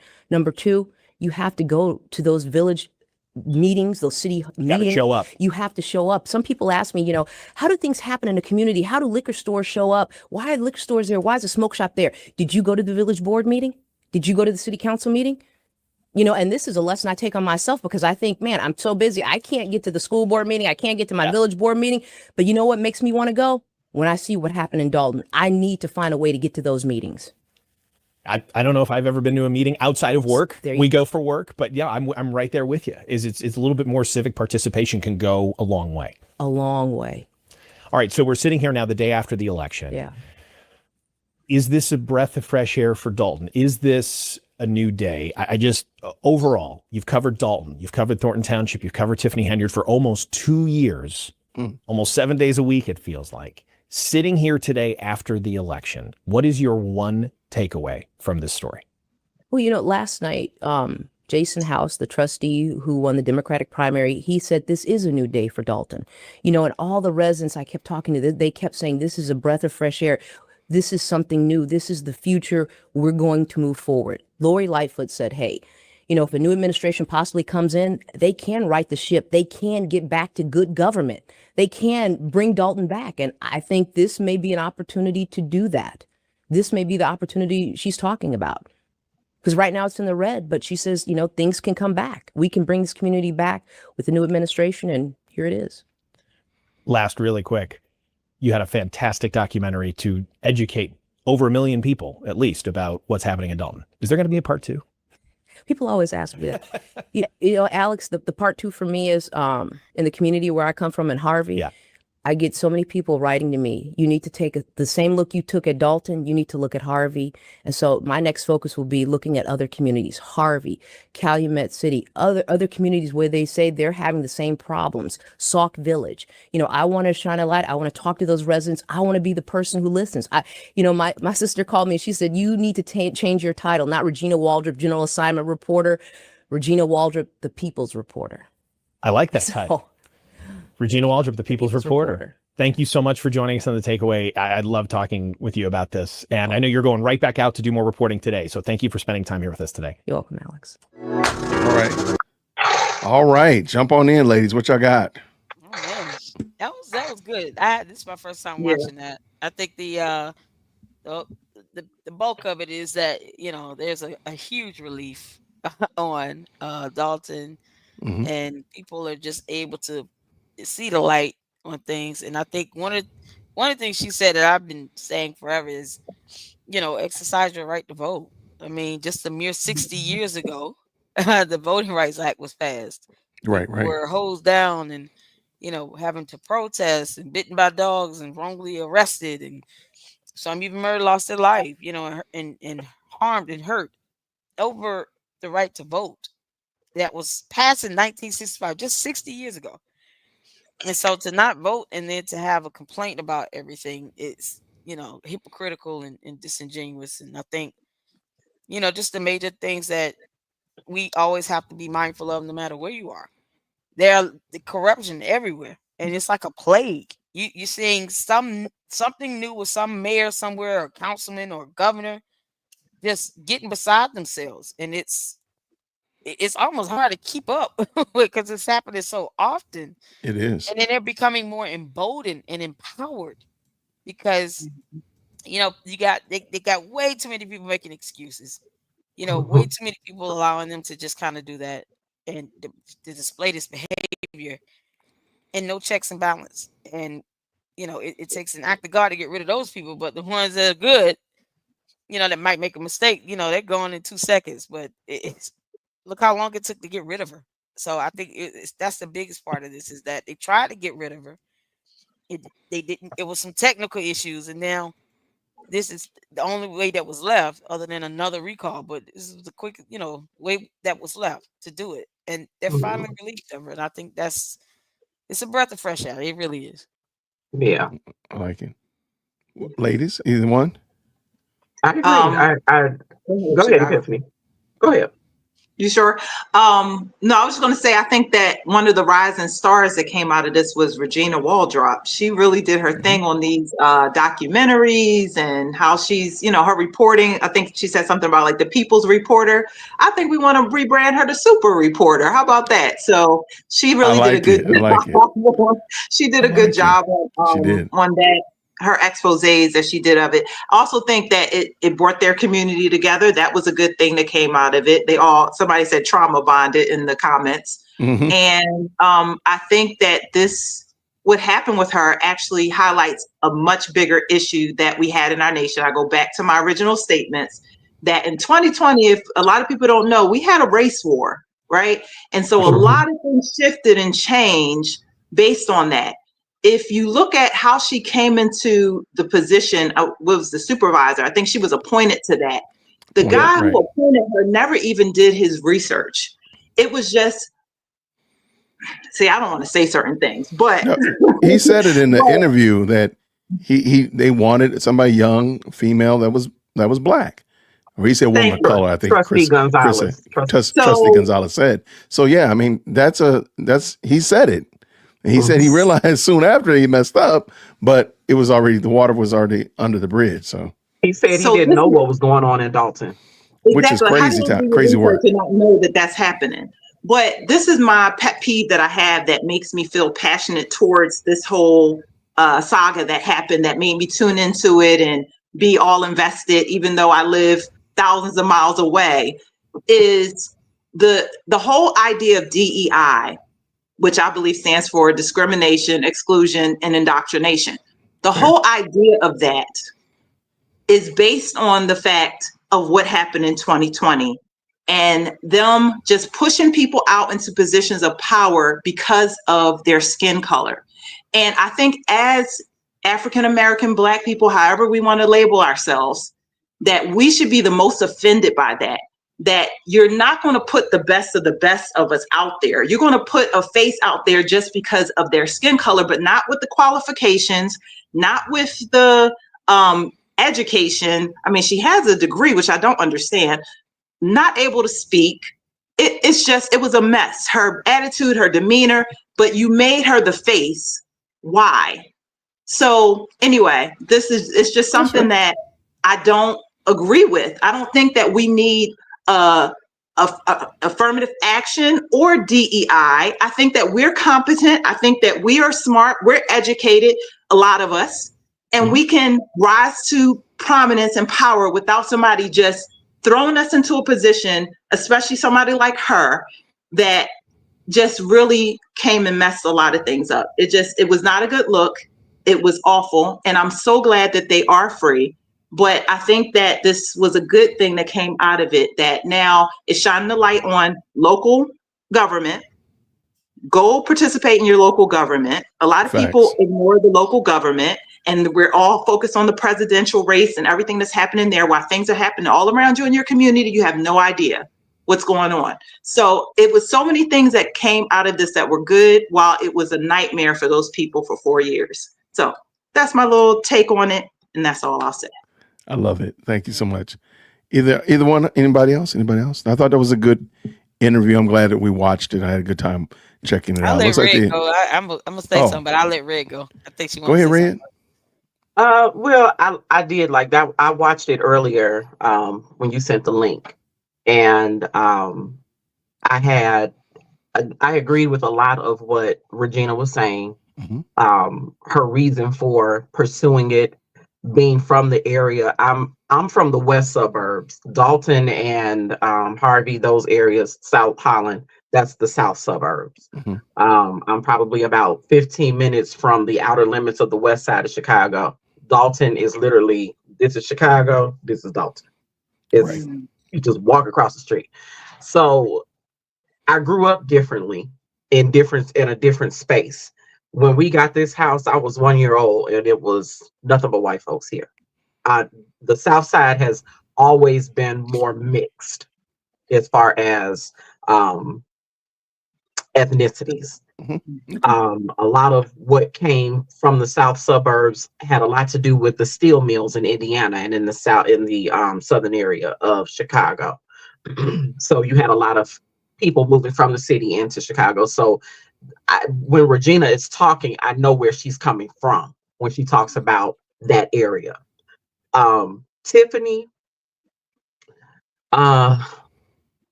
is just the gift that keeps on giving. Regina can probably retire from NBC if she wants to. And she can make talking about Tiffany. She buying a Hellcat.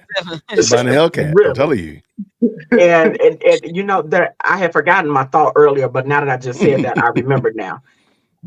Tiffany proved to me every day how ignorant she was and how just slow she was, because while she kept telling everybody that she was clickbait, if you know you're clickbait, then why aren't you using your own self to make a profit from you? People will click onto you and listen to you, but never once did you ever think to make a YouTube page, anything, Twitter, Yeah, she did. nothing. She did. I'm not Twitter. TikTok. It never dawned on her. No, I think it did. I'm only going to say no. She knew that she needed to have a TikTok. She knew she needed to have a Twitter, and of course, she had a YouTube channel she already had existing. Then she started a new one 2 weeks ago for the receipts. Shut down. Right, but I think the problem is videos are on there. Somebody mentioned earlier, and I just got to say it again. She didn't have anybody around her, wise people around her. She didn't have anybody around her, and I don't think she had anybody around her. Let's just tell the truth. So I don't think she had anybody around her that actually knew how to work social media and capitalize it and maximize it in a way that, as you're saying, Epiphany, she's not able to do that because you don't get the right kind of people around you. You're not going to be successful out here. But she's young. She's a youth. She's a youth.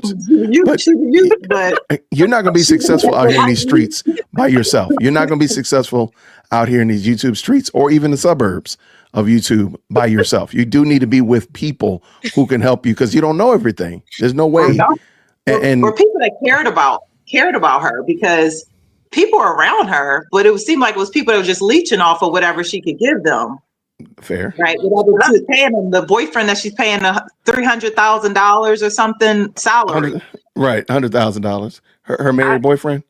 But there were actually people that really wanted her to do better, to be the best Tiffany that she could be. When Nikita was her chief of staff, Nikita really wanted her to blow up and be what Nikita thought that she was. But as time went on and Tiffany started to show who Tiffany really was, Nikita had to pull back. It was like, wait a minute, I just had a heart attack and you telling me that I need to take my medicine the next time so that I can still be able to be available to you? Disgusting. No, ma'am. That's disgusting. No, ma'am. And the same with Fania. Fania was in a relationship with her where it was very familiar and almost sisterly or young auntie. Yeah, she said she looked up to her. Mm-hmm. Yeah. And for her to do that to Fania, it's like, you don't know how to treat people. She don't. She don't value any And relationship at all. no. And No. I feel like she's very male identified. She seems to respect the men more than she respects the women.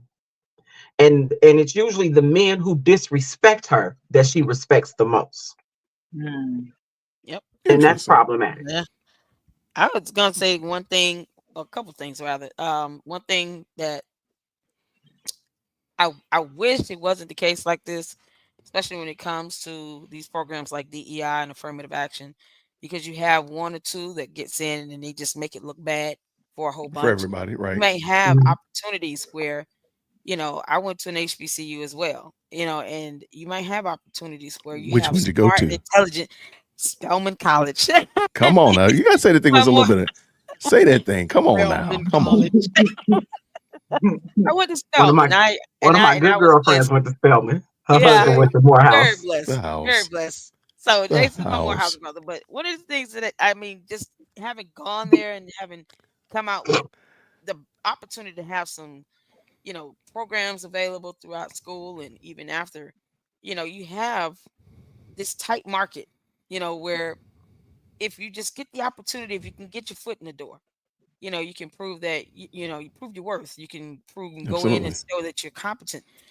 Those programs were supposed to be for that, and you get people like her to get into this. All these corrupt mayors and all these people who are being voted in because they're black that go in and they take the whole image of it all, and it messes it up for everyone else. So you might have some very competent, smart people who just need to get the foot in the door, but by the time you get to that, you got to go through 20 rotten eggs to get to that good one.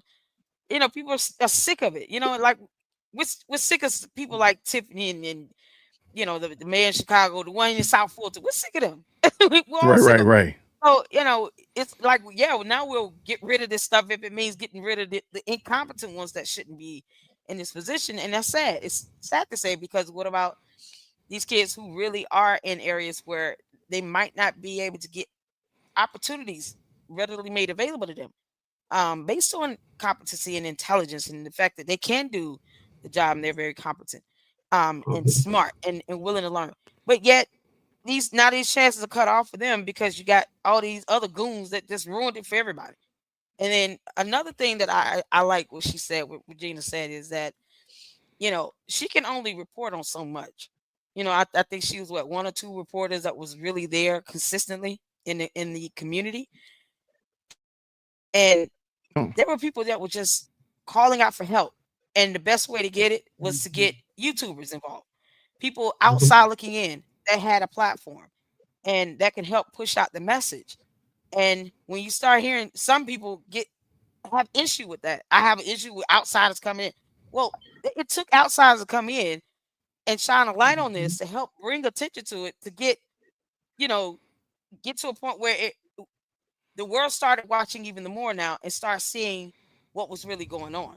Leave it to this mayor hunted. She would have lied like hell all over the place, like lied every day, all over his social media, and every video she put up, she was lying. You go out here on a squabble with a radio station, she's lying. Every time she talks, she's lying. And who's there to help shed the truth? And you got people in the community that's like, listen, we need some more attention brought to this, because we're trying here to get this out, but no one's listening. The governor's not listening. You got other mayors. You got people who are not listening. And now here we are. We got to go out. Now we got to go to YouTube. We got to go to social media. You got to go to people who have these platforms and have an audience that can help spread the message. That's something she at least recognized. And it's just delightful to hear, especially when I know I've gotten commentary and correspondence and emails saying, thank you, Lady Luck, for, you and all these great YouTubers out here putting out information, putting out the truth, and helping people to understand what's going on behind the scenes. And she had a lot of people who were willing to sit and make excuses for her. And just, it's irritating. It's like, why are you doing that? Did she pay your rent? No. No, she's not paying your rent. Okay, well, you don't owe her anything.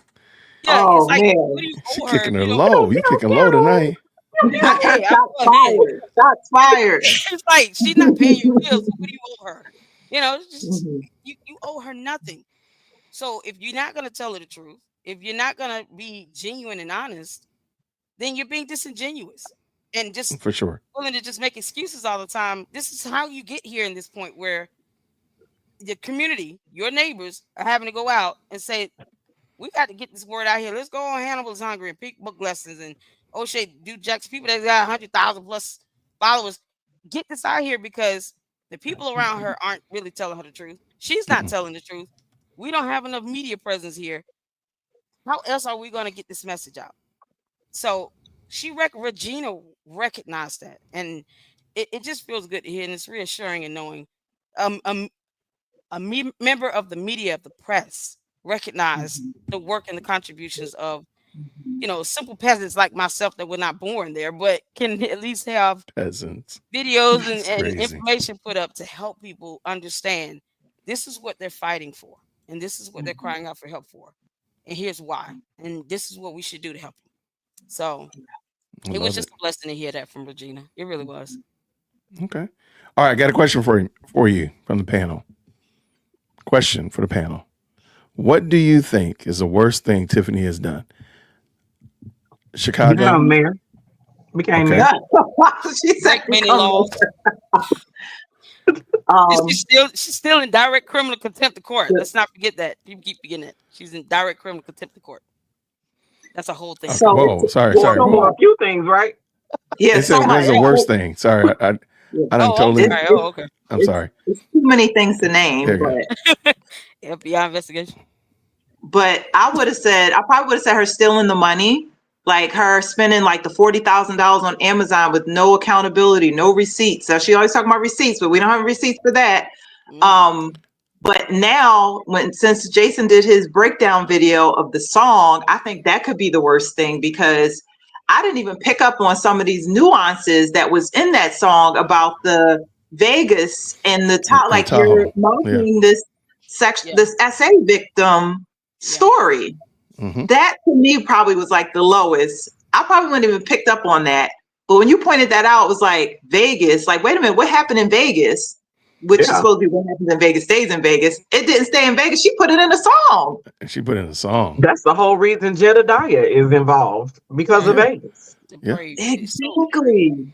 Yeah. So her doing that, like where you're literally making light of someone's trauma. I think that might be the worst of the worst that she could have done. Someone who look at you as a mentor. Yeah. But you love the youth. Yeah. The youth. Any situation where she really hurt people, a lot of people that were like, she really, you know, affected my family in this way. I forgot. I was reminded last week. I said in a video I did a couple days ago about the $500 tickets. They were writing out the police. But right now, I'm like, you have no idea how bad you hurt families. You're talking about food boxes. You were writing out tickets. People have to go to court, inundating the courts with $500 tickets. Oh yeah, that's right. She did that. I mean, those things just really impacts families that are struggling, living check to check, and they got to sit here and worry about $500 for a ticket. Yeah. And then she's saying, "You better have my money on the song." And let me tell you how crazy it was. The place, where the $500 tickets were, where the people were getting hit the hardest and the most, was at Italian Fiesta. It's a pizza place. It's in this little plaza. It's probably 4 viable businesses in that space. So the parking lot is usually empty. Nobody's there. Italian Fiesta probably has the most business. They usually park right in front of Italian Fiesta. Now it does say fire lane. It does say that.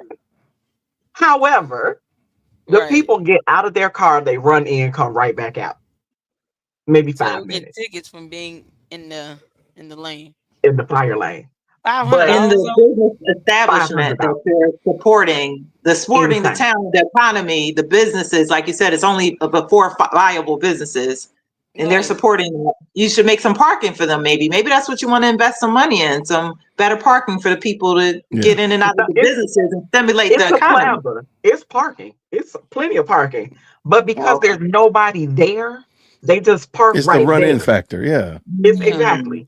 It's a run-in factor. It's a lot of parking spaces. It's a gas station right on the corner. There's a grocery store that has very subpar, probably food pantry food in the grocery store. Nobody's there. But I bet you there's a liquor store. I bet you there's a liquor store. Like $500. There is not a liquor store. Oh no, it's not. Oh no. So I don't know if you all remember last year during the summertime, she was trying to have a party at the school, at the high school. Yep. And she called the principal, and the principal told her she couldn't have the party. So she couldn't do it on the school grounds. She did it in the street because she had jurisdiction on the street. She didn't have jurisdiction at the school. So the lot that I'm talking about is literally cat-a-corner to the school. Oh wow. Yeah. Wow. It's the school is on the northwest corner. The parking lot is on the southeast corner. Wow. Right across. Gotcha. Yeah. That's where the people were getting the $500 tickets. That's crazy. Here, let's take Buttermilk's question. Oh, we about to say something, friend? I was saying the $500 is so insane. That's beyond a normal parking ticket. Yeah, that's out of control. That's crazy. And They don't even charge that much for handicap. You park in a handicap spot. It's two. I don't know they charge that much for that. I don't think so either. It's crazy. All right, here we go real quick. Okay. Was Tiffany's appearance on Roland Martin one of her biggest mistakes? Yes. I don't even know what she was wearing. what she was wearing. I remember her hair was straight. Mm-hmm. But she lied so much. It's like, girl, lying. You're literally on video saying the exact opposite of what you're saying now. Correct. So why you always lying? I think I got that meme. Oh Super my liar. God. Super I don't liar. have it. Sorry. Oh my God. Hey, what's my catchphrase for her? Can I say it? Please let me say it. Come on, DWC. Give me one. Let me say it one time. One time. Go ahead and say it one time for the Stupid. I knew that's what it was. Sensation. All right, sensational. Somebody said super heavy tongue. I call her stupid mare. So I think, and I will say, and I've said this before, I think Tiffany really benefits from people not doing their research. So we'll go back to Chris Gonzalez, no research. Roland Martin, research lacking. Angela Yee, research still loading. Going on the breakfast, I mean, she ain't going to Breakfast Club, I'm sorry. What's the girl's name? Cleopatra. Again, no research. Her homegirl on intellectual radio, no research. Again, she really benefits. And when she would have fumbled, would have been like on the David Seaton show. He was well versed. He was steeped into this shenanigans. She would have had a hard time with him.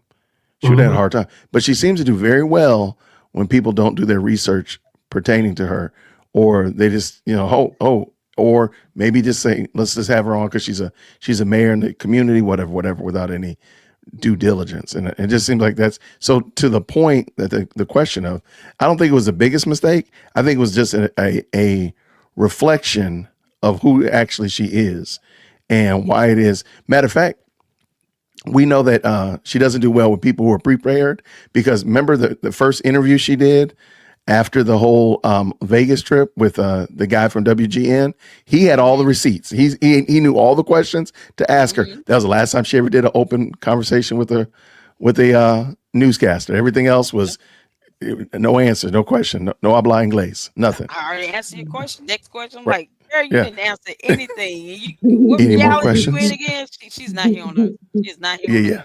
Yeah. So have you all seen the video on Dolton Politics? I forgot who. Was it just Nails? I forgot who posted it, but they did a kind of like a video montage of all of her lies. And when one lie was told, they would show that clip of the video where the guy asked her about Vegas, and she goes, Oh, let me see that real quick. My goodness, that's gonna be a long video. That's gonna be a long video. Did you send it to me? You said? I think I sent that to you. Did I send it to you? Send it to me again. Email. Just send it to me again. Let's do it. That's a reaction to that one.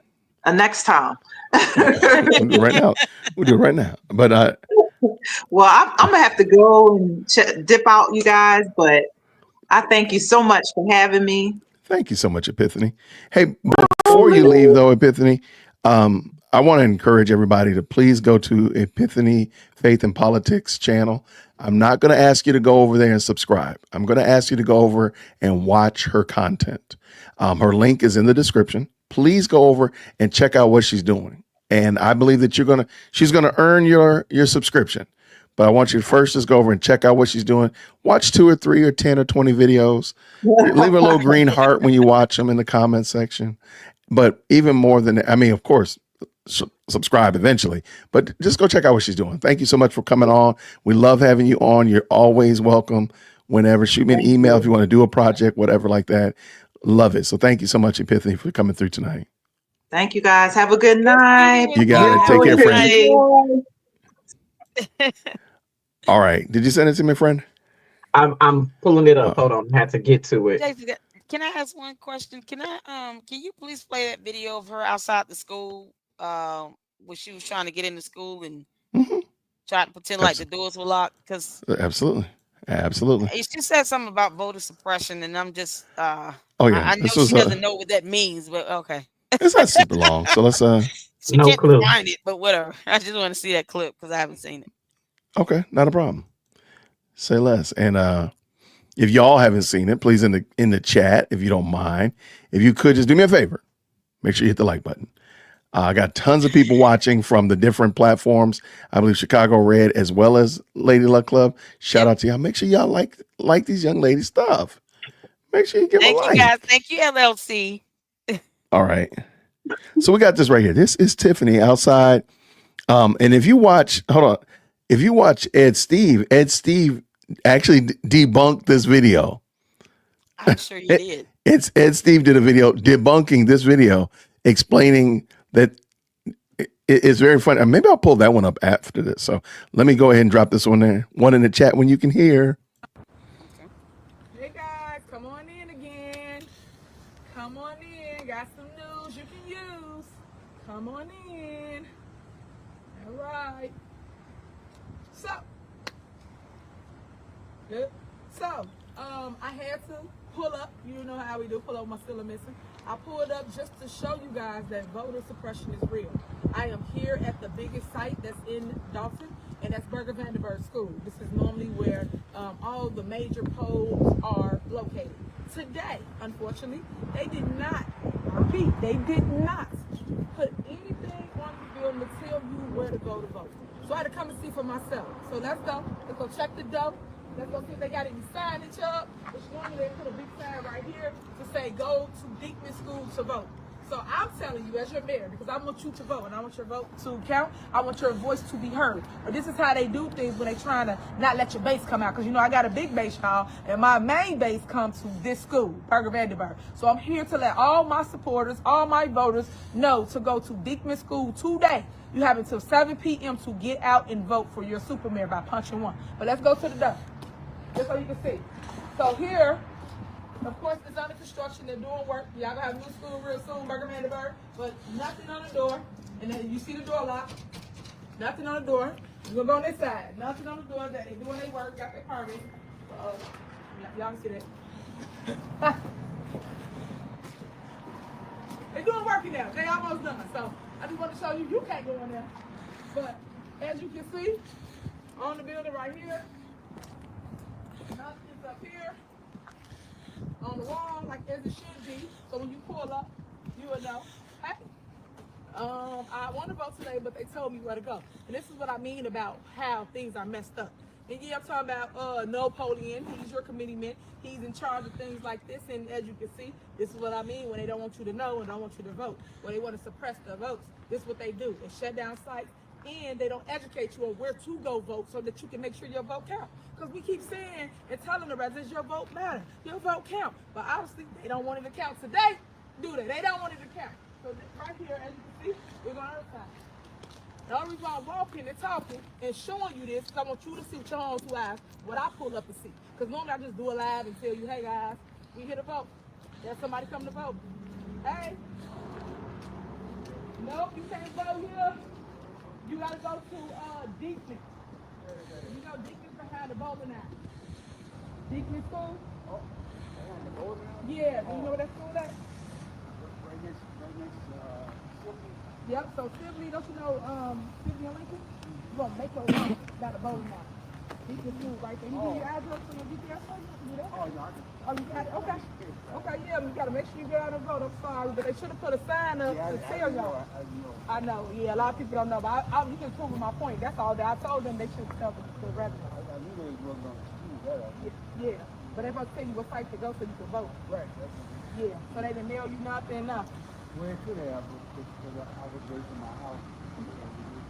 Okay, but yep, you got until 7 o'clock. You can go up to Dickman School and vote now. Now make sure you punch one for your mayor. All right, thank you. All right, so we back at this door. I'm not pulling on no more doors. No more locked doors, I'm not. So right here is nothing on the door, as you can see. And that just proved my point. Ain't nothing but God trying to show y'all what it is. I keep trying to show y'all and teach y'all, but I don't know. Hold on, sorry. Get up there. Thank you. Okay, I'm back. I'm back. All right, so it's nothing on the door for you to vote, but I just wanted to show you guys. You just saw somebody pull up while we out here doing this live, and he did not know where to go to vote. So I just told him to go up the street, go to Dickman School. Dickman Elementary is right up the street. It's down the street from the bowling alley in the village of Dolton. No, I don't know the address by heart. You can Google it, but I just wanted to let you know your vote matters. I don't want people to come here and then get discouraged and don't go vote because they don't know where to go. And that's said on the committeeman's part. And that's what I mean. People got positions. I try to tell y'all how they utilize these positions. Now you get to see through my lens on what really be going on. But share the video. Let people know. Go vote at Dickman Court. At Dickman Court. What's the address? What you got? Oh, that's what I'm talking about. The address is 15121 Dorchester. 15121 Dorchester in the village of Dawson. You can go there and vote now until 7 p.m., okay? So I'm going to end this live, share the video, let people know if you normally vote at Burger Vandenberg School, it is closed. And no, they don't have a site up here to tell you where to go, but I'm telling you, you're mayor. Punch one when you get up in that building at Dickman School, and make sure you vote, okay? Thank you so much. I love you, and there's nothing you can do about it. Oh, God, that's sad. What? How is this voter suppression? Because she says it. She said it. So she said it was suppression. This is somehow making its way around the internet that she's right. But no one's defining voter suppression or explaining exactly how this is it. Right. Well, I think it's comical, personally. And I talked about it because she actually snitched on herself. She says, she opened the door. Well, no. Well, not even that. Not even that. She says the building is under construction. She says it, and you see the permits on the window. So many things wrong with but in a moment, I'm going to pull up. You know what? So I'm going to pull up Ed Steve, because Ed Steve talked about this. He did a reaction to this, and he addressed it. You would think that we had an election 3 months ago. Is that fair? Mm-hmm. Yeah.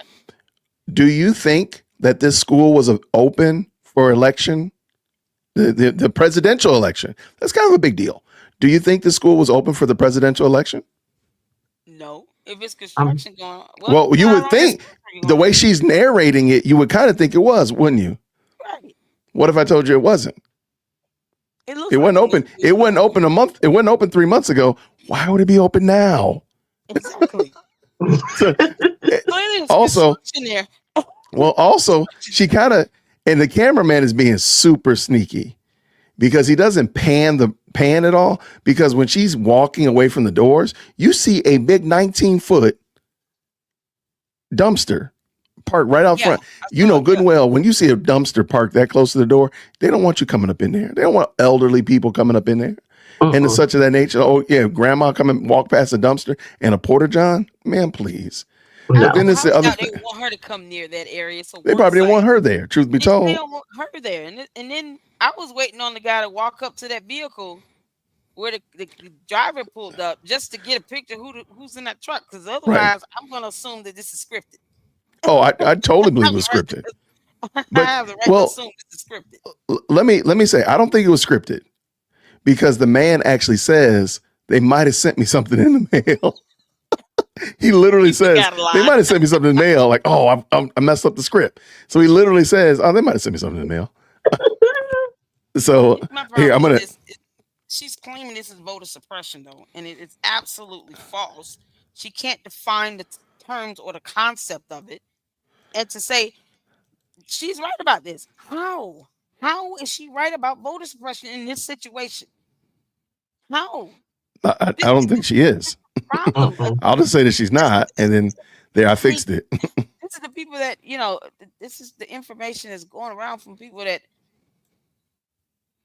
I don't know what the purpose is, but why even give her this to say that she's right about this when this is not voter suppression? It's disingenuous. It's like almost aiding and spreading this misinformation.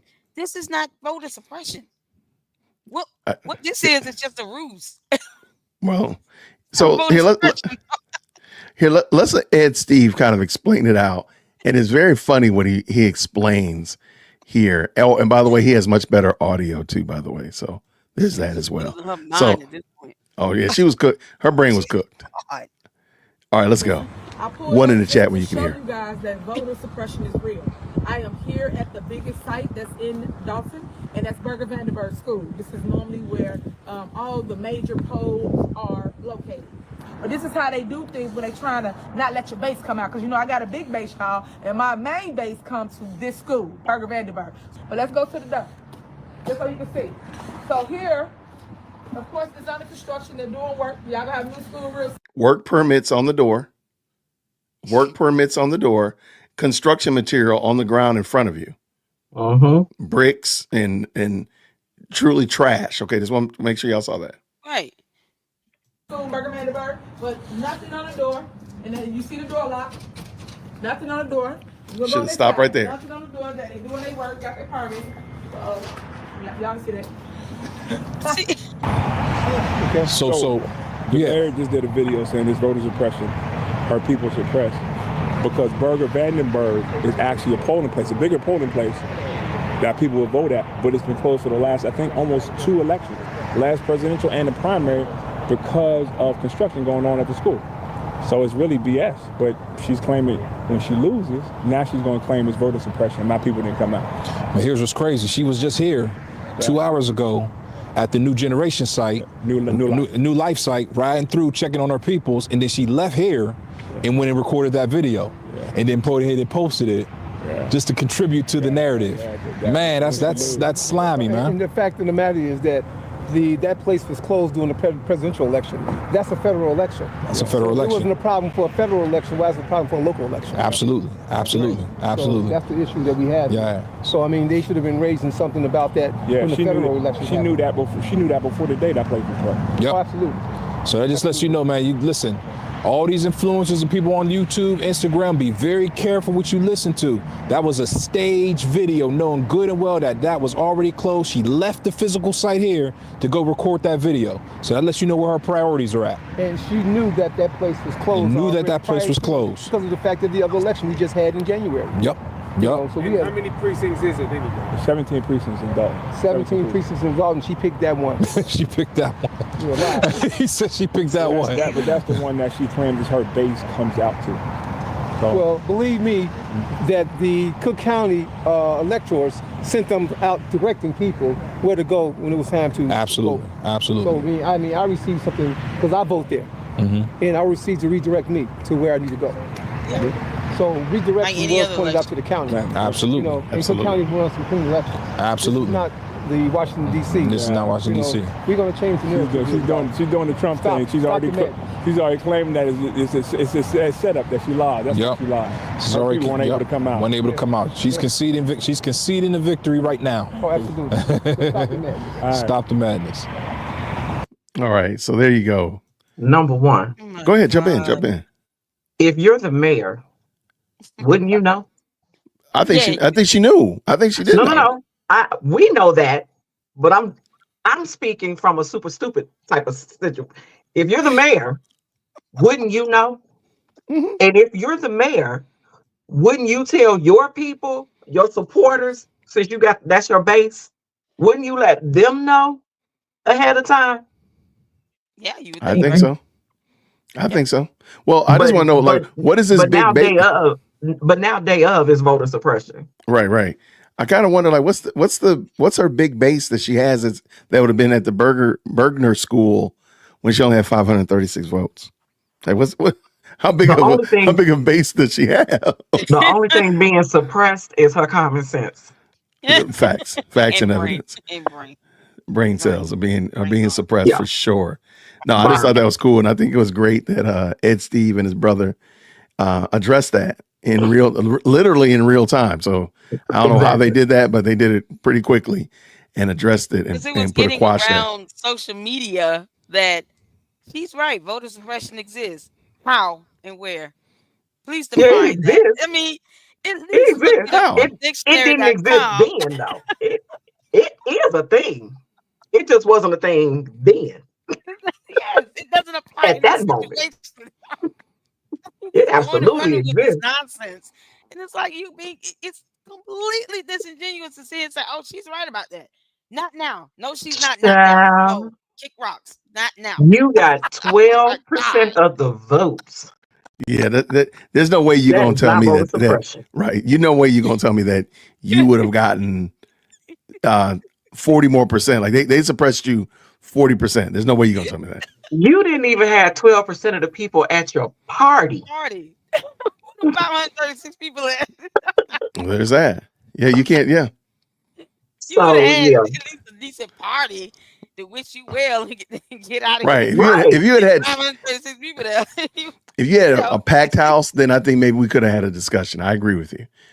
Being the fact that you had the DJ and that poor lady with the black mask on and the housekeepers, ma'am, I'm not going to give you any of that. And you didn't even have covers on those banquet chairs. Those things were naked. Hold on. Come on. I don't put that picture away. I put that picture they away. Were dusty. Those chairs hadn't been sat on in a long time. Tried to use that red when he got caught with Oh man, I can't stand y'all. Okay, because I'm really trying to be good tonight. Y'all done got me all off task now. Come on, throw me a bone and give me one word. Hold on. Because you see what I saw. Do you see what I see? Yeah, I guess you're right. I didn't even think about that. Why are y'all paying attention to that, man? What's wrong with y'all people, man? I'm a woman. Okay. That's what I do. Okay, fair enough. Because I noticed how, you know what got me? Because the chairs blend into the floor but clash with everything else. That's what I was like, you don't even have covers on those chairs. Dog. How did you think about that? I did notice that there's a green and white flag back here that definitely looks like it's just like, and this odd pillar, these pillars right here, like those need to go away. Like get rid of those. It looks like the basement of a church, right? Like where they have. Yeah, it does kind of like. That's what it looks like. It looks like the basement. It looks like a fellowship hall. You're right. Yep. You know what? This is where she was when Kamal threatened Regina Waldrop. Remember that video where Kamal looks in the camera and saying, "You a woman? You from Harvey, ain't you?" And he was talking to Regina Waldrop. It was a week that the Regina's documentary came out.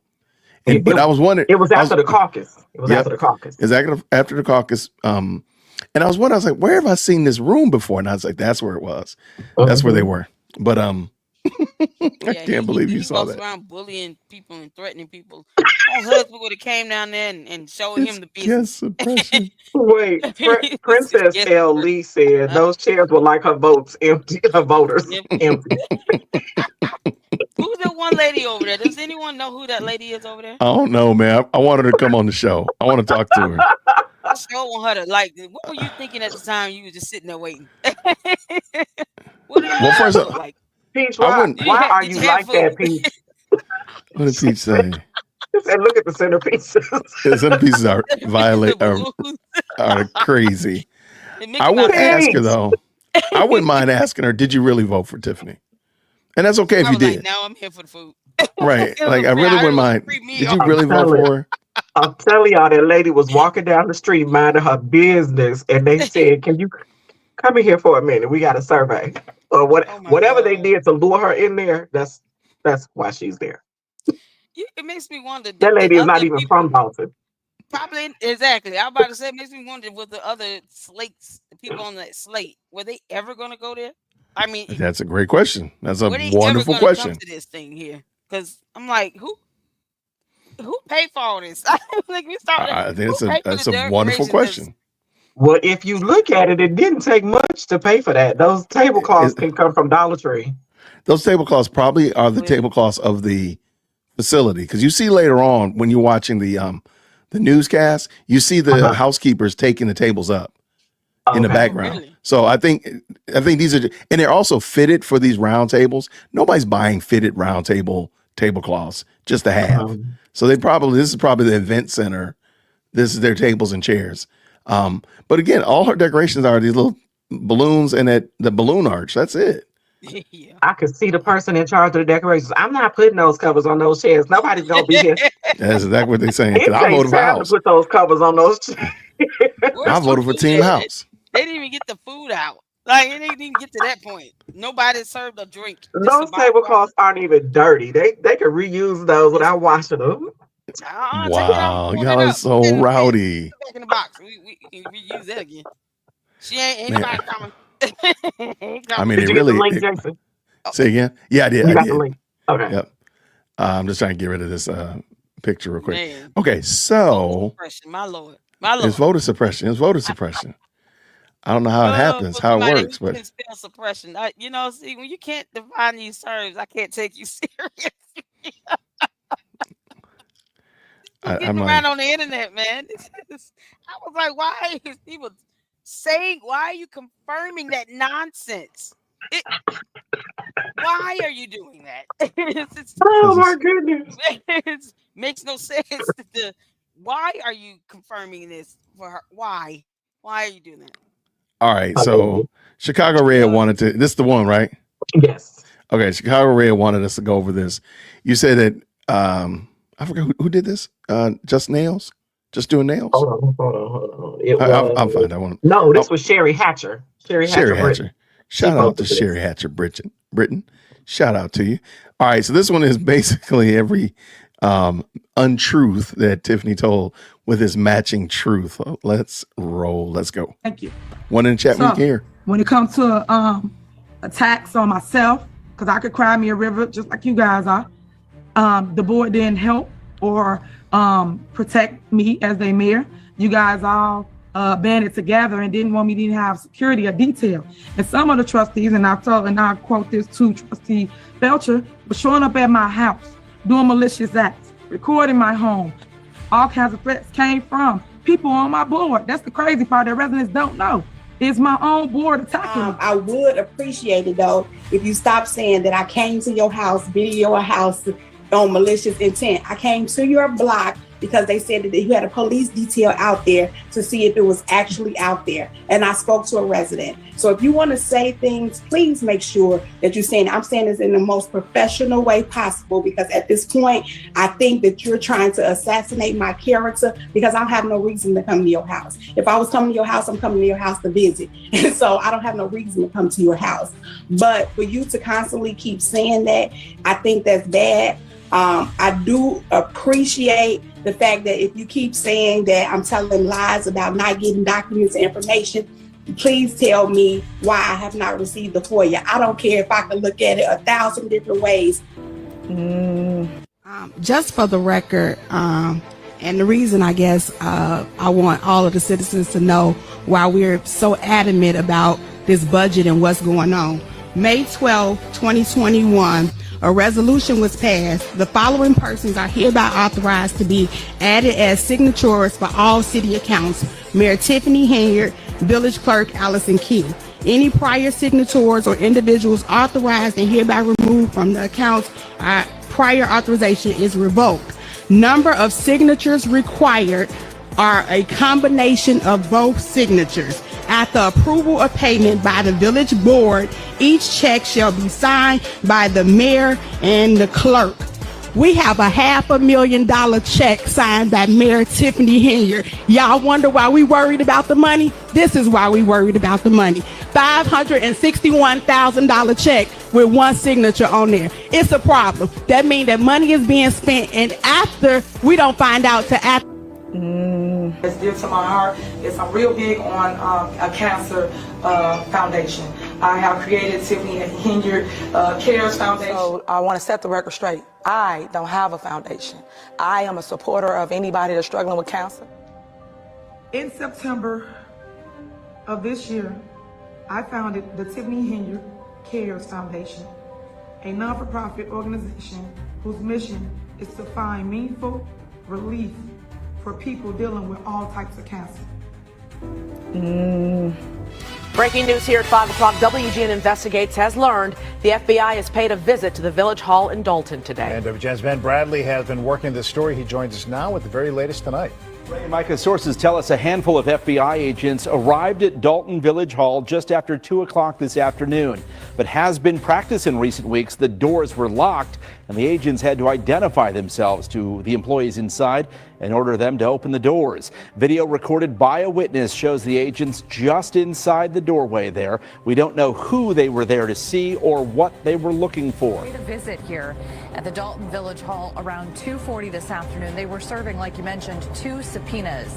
Take a look at some of this amateur video that was sent in to our news station by a Fox 32 viewer. It appears to show a couple of those federal agents inside Village Hall. Here's what we know so far. One subpoena apparently focuses on employment and disciplinary records of 15 Village of Dolton employees, including 3 police officers and Keith Freeman, a senior administrator recently charged with bankruptcy fraud. The other subpoena, number 2, focuses on Freeman and any potential involvement with certain companies and whether or not they received any money, business, or contracts relating to the village. This, of course, comes as Fox 32 has reported on numerous investigations surrounding embattled Mayor Tiffany Henyard. Again, 2 subpoenas were served here at the village. Records that federal authorities are requesting, and what's next? A source close to the investigation provided NBC5 with this copy of the latest court order. It asked for a variety of financial reports like budgets, accounting records, and receipts for Mayor Tiffany Henyard, Village Administrator Keith Freeman, and Trustee Andrew Holmes, as well as several other companies and individuals. Plus, any records related to Henyard's charitable organizations. The subpoena also requests all travel records paid for by the municipality, including a trip taken to Las Vegas in May of last year. Anything as relates to with credit cards. As you heard me speak today in my board meeting about. This is the 3rd federal subpoena served on the Village of Dolton in just the past 12 days, and it is by far the most substantial. And it's the first to specifically name Dolton's embattled mayor, Tiffany Henyard. The 7-page subpoena served Monday at Dolton Village Hall asks for all payments, expense reimbursements, per diems, and credit card expenditures for Mayor Henyard, beginning just before her election in 2021. For 8 years, I've been a politician for 10 years now. Well, and you're still honest. Yeah.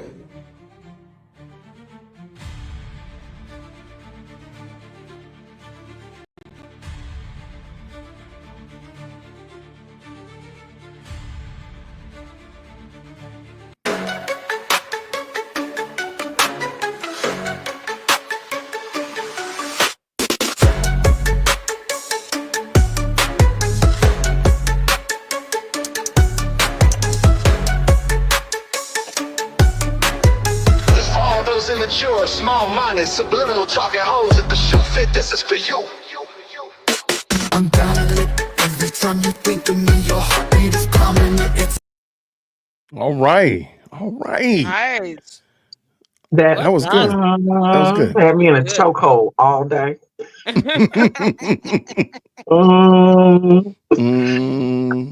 I'll add that too. I'll make sure I edit that out and snag Oh my that. goodness. I pulled it.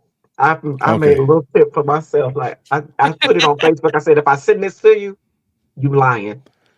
Oh, send it to me then. Send it. Well, don't say I'm lying, but email it to me. I got you. Hopefully I ain't lying to you. No, that was good though. I want the full. I got one of them. I want the other 2. I heard them say it was 3. Yeah. FBI subpoenas that was served. I want the other 2. Let me get my hands on those. Oh yeah, because I saw one of them. The one I have does not have her and her date of birth listed, and it was more so for Thornton Township. But there are two others. I'm gonna get my hands on those. Oh, I want them. I'm with you. I'm with you. Prison. Oh, Tiffany. No. Oh, Tiff. All right. So what do y'all think? What do y'all think about her as it relates to her next move? What do y'all think about it? Bogus. she really I'm trying thinks that thinks she try gonna get not to away think with about whatever. Yeah. Whatever she try to get into, it ain't gonna last long because they coming for her. Well, that's FBI true. coming for her. They would not be putting in time and money and manpower, and energy and effort to get all this stuff.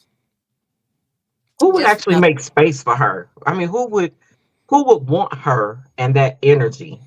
And More corrupt people. Yeah, corrupt people. Well, keep in mind the feds came for the mayor of Oakland, California, and she had done less stuff than what Tiffany's being accused of.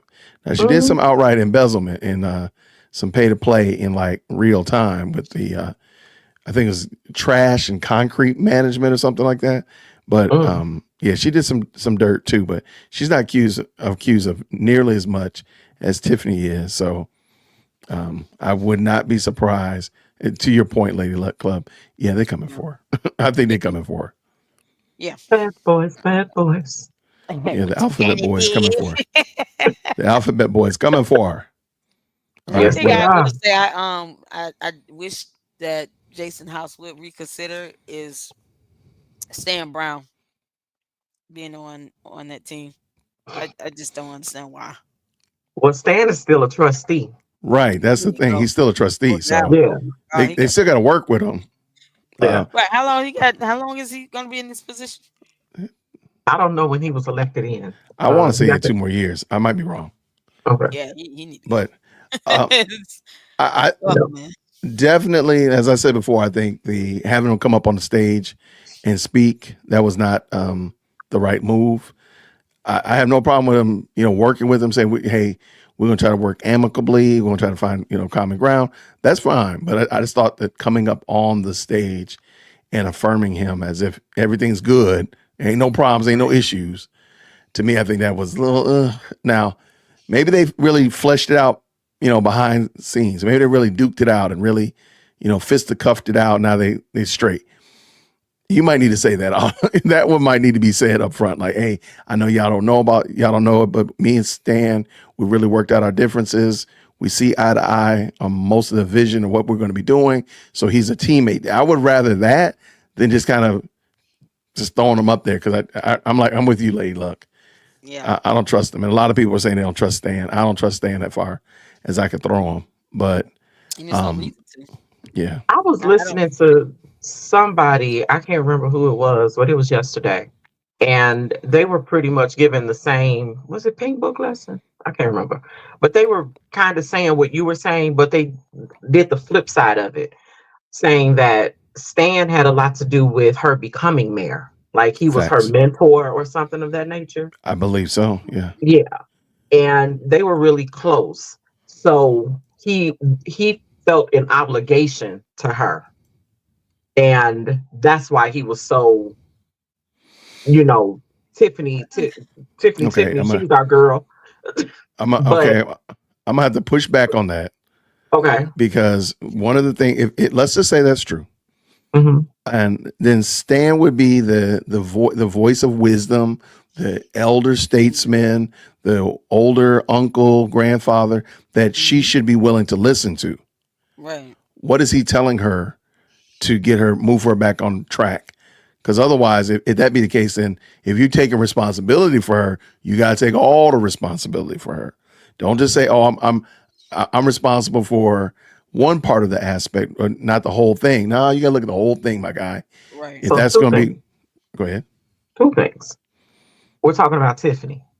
It doesn't matter how she looks at you. She's not going to take correction or direction from you. And especially in her position as mayor, and he was just a trustee. Mm-hmm. Okay. Where was your, okay, that's fine. Mm-hmm. Show me your evidence that you tried to correct her. and she didn't Right. listen. That's So show and me he has the meeting where you raised your voice. Show me the meeting where you push back. Show me the meetings or somewhere where we could see it like, oh, okay. And we can roll back the tape and look at it. That's all. So that's the thing. If you have someone that you consider a friend or they're close to you, you're probably not going to correct them in front of people. my godmother would in a heartbeat. Probably punch me in the No. arm while I'm at it. You said your godmother? Your Yeah. godmother? Yeah. I mean, Okay. she That's gives me different. like a That's mentor as different. well. But I'm talking about on this public level where this is the mayor and you're the trustee. I doubt, based on his relationship with her, that he would have checked her in those moments. Maybe behind closed doors, we don't know. We'll probably never know. So basically, what you're telling me is there's no evidence that you've been of your repentance. There's no evidence of your conversion. There's no evidence of your trying to right this ship. I just got to take you at face value. Yeah, I'm gonna stick exactly where I was. Man. I can't roll with you. I can't. And I can't. I'm no Stan. I know you're not a Stan. I am no Stan. But I can see if it were my close friend and she was going out wild like Tiffany, I probably wouldn't say anything in public. But when we get behind closed doors, it's on, because that's how our relationship is. So you've said things to her out. Okay, that's fine. You said things to her personally behind closed doors, you and her, and nothing changes. And so you're sitting there in public and you're watching your homegirl flirt with men while y'all are out having drinks, and she married. And you done already told her, you done already corrected her. You already said you don't need to be doing this. You called her out. And now she's still doing it. And she's showing no movement, no, nothing's changed. And what you gonna do? I would remove myself. We couldn't be friends if Tiffany was that person. We couldn't be friends anymore. Because go ahead.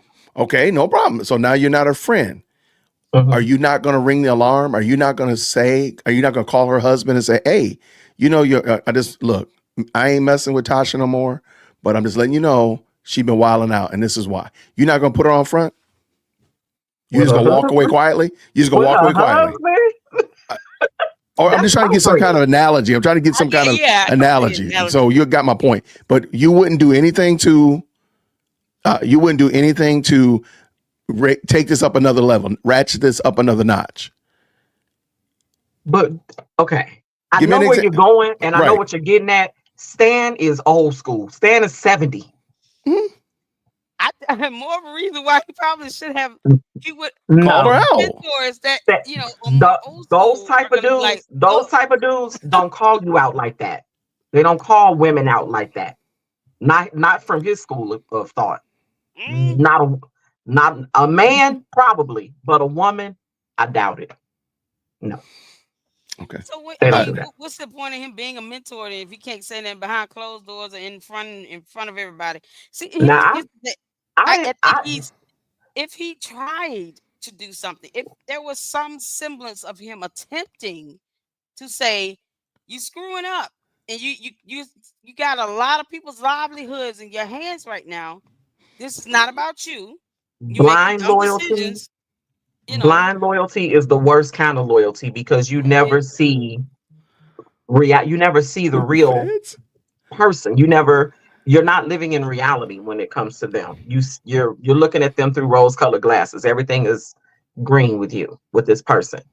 And I don't think that I think that once Stan can separate himself, it's almost like, not almost, it's like being in an abusive relationship.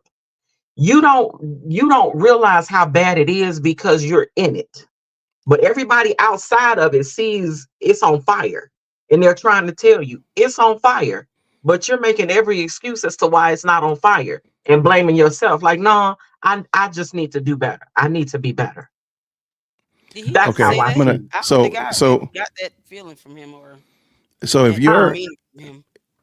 your girlfriend, your friend, good friend, that you consider a mentor or looks up to you as a mentee, was getting her head bopped against the wall by her spouse, boyfriend, whatever, and you've told her, like, you need to get out of this relationship, it's bad and whatever like that. But she still he loved me. He didn't mean it. And you say, okay, I can't mess with you. You're not going to call the police? You're not going to escalate this another level and get it out there and get some kind of help for her? And then that way you can say, at least on paper, I did not let this go because I knew about it. I've known about it for a year, that he's been banging your head on the floor for a year. And I can't let this go anymore. I gotta do something. But in the scenario, the way I see it, Stan is actually the one being abused. He's the one in the relationship being abused. We're not talking about physical. We're just I got you. We get it. But Stan is the one being abused in the relationship, but does not see it as abuse. And so he still right. So then go ahead. So then he owes her. Like, what do you think this blind loyalty? What do you think he really owes her at the end of the day? I don't know. I really don't know. Stan is also on the board of the Stan is on the board for the school district, the high school district. Oh, for goodness. See, yeah. Wait, y'all got a high school district and other, or is it just one? No, so okay. I'm from Proviso Township. That's where I grew up. I went to all of the schools in Proviso Township. Okay. So you have the elementary public school, Board of Education. Yeah. And then you have the high school Board of Education. Yeah. Wow. And then we have a college here, a junior college. They have their own separate things. So yeah, it's everybody doesn't know. It's not the same. Not based on counties or districts. No, it's district. It's district. So we were district 80, 88, 89. And then the high school is the township. 201, I think it is. 201. 209, I'm sorry. I gotta look at that. Yeah, I don't think mine. That's a little different here. Yeah, that's very different. Like we have full county. We have ours based on county, but not broken by grade, like elementary, middle, high school, and college. Is that how it is? The elementary school district, the headquarters is right around the corner from my mother's house, and the high school school district, I don't know where their headquarters is, but yeah, it's District 209 and District 88. District 88 is the elementary, 209 is the high school. Wow. Same in Thornton Township. Thornton Township. Thornton Township, I think, is 205. I'm not sure what the elementary schools are, but they're separate.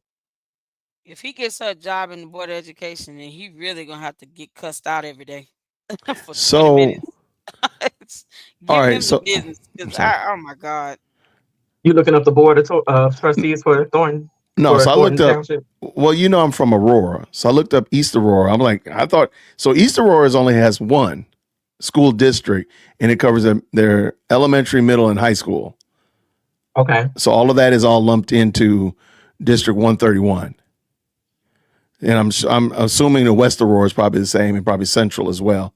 So, okay, yeah, I was like, wait, did we have more than one school district? But you also in Proviso Township, District 209, the high school, you have 3 different high schools, and those 3 different high schools cover about maybe 10 or 12 communities. So it's not just one community going to these schools. You have Maywood, Bellwood, Broadview, Berkeley, Hillside, Westchester, Melrose Park, Forest, Stone Park. That's about 10 right there, and they're going to all of these different high schools. And there's a Board of Education over the high schools for the high school. Yes, Board of Education for the high school, and then there's a district for elementary. Okay, so following. I mean, we're here in Atlanta, so Atlanta Public Schools has 12 high schools. There's a lot of high schools, but they have I don't know how many middle schools and good gracious elementary schools. It's all served by Atlanta Public. They have one headquarters, one school district. Same thing with Fulton. Ours is by county. Yeah. Yeah, by counties. That's very interesting. Yes, I've never heard I didn't know that. Break down by grade like school levels like that. Right, that's very interesting. I've never heard it. Yeah. I ain't saying it's wrong. It's just because I'm looking here. If she gets in, what spots are open for him to? Which one is he in? Because I mean, I'm sure if she were to go to board He's in Thornton Township. Thornton would that Township, be like the high school one or the high school board. Yeah, high the school high board. school board? Yeah. So, yeah, more than likely 205. I they'll think help they're her. 205. All right, so now we need to pay attention to school district 205. I have to look it Mhm. up. You know I will, because Because I'll that look would into their budgets and see what's that would going on. include not the high school that Tiffany went to, so that there would be some interest for her there. It's Thornton, Thornridge, Thornwood, and another Thorn. They have similar names. Thorn. All of those are high schools. I think it's 4 or 5. Thornton, Thornridge, Thornwood, and Thorndale or something. I don't know. Yeah. I'm gonna start with their budgets because it's got to be something that's gotten her. I mean, if anybody's to help her get anything, it would be him then, if that's the case. But you know, God, he's Wow. willing to keep Yeah. breaking his neck for it. That's why nobody trusts him. It's like, Yeah, I dude, think that's. Yeah, I would love for him to separate himself from her. Yeah, you can't continue to align yourself with her if you know you claim that you're gonna try to help and bring about change here. You know, it's just I just don't try. I wish you would get on somewhere. Go retire. Yeah, go home. Get out of here. Be gone. Leave us alone. It's like I can't see him being genuine in this whole thing after being almost 4 years of this stuff that he's allowed her to do and being a mentor. That means she didn't listen to him either. So she listens to no one. Right. That's what I think is a problem. It comes But- down to listen to no one. Exactly. Exactly. There is no mentoring her. She won't listen. She won't listen. So yeah, you can't correct her. She won't take correction or direction. Exactly. Yep. So now we got to look at the school board because, based on their budget, I'm gonna start with the budgets because you always follow the money. Yeah. Based on what the money is looking like, and he's able to help her get on. Let me see. They don't have a Board real problem.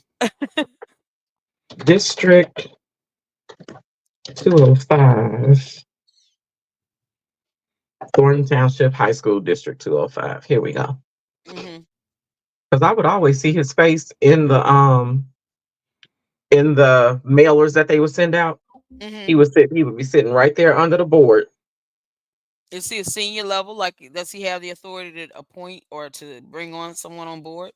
See, now I'm not exactly sure how that goes on the high school level.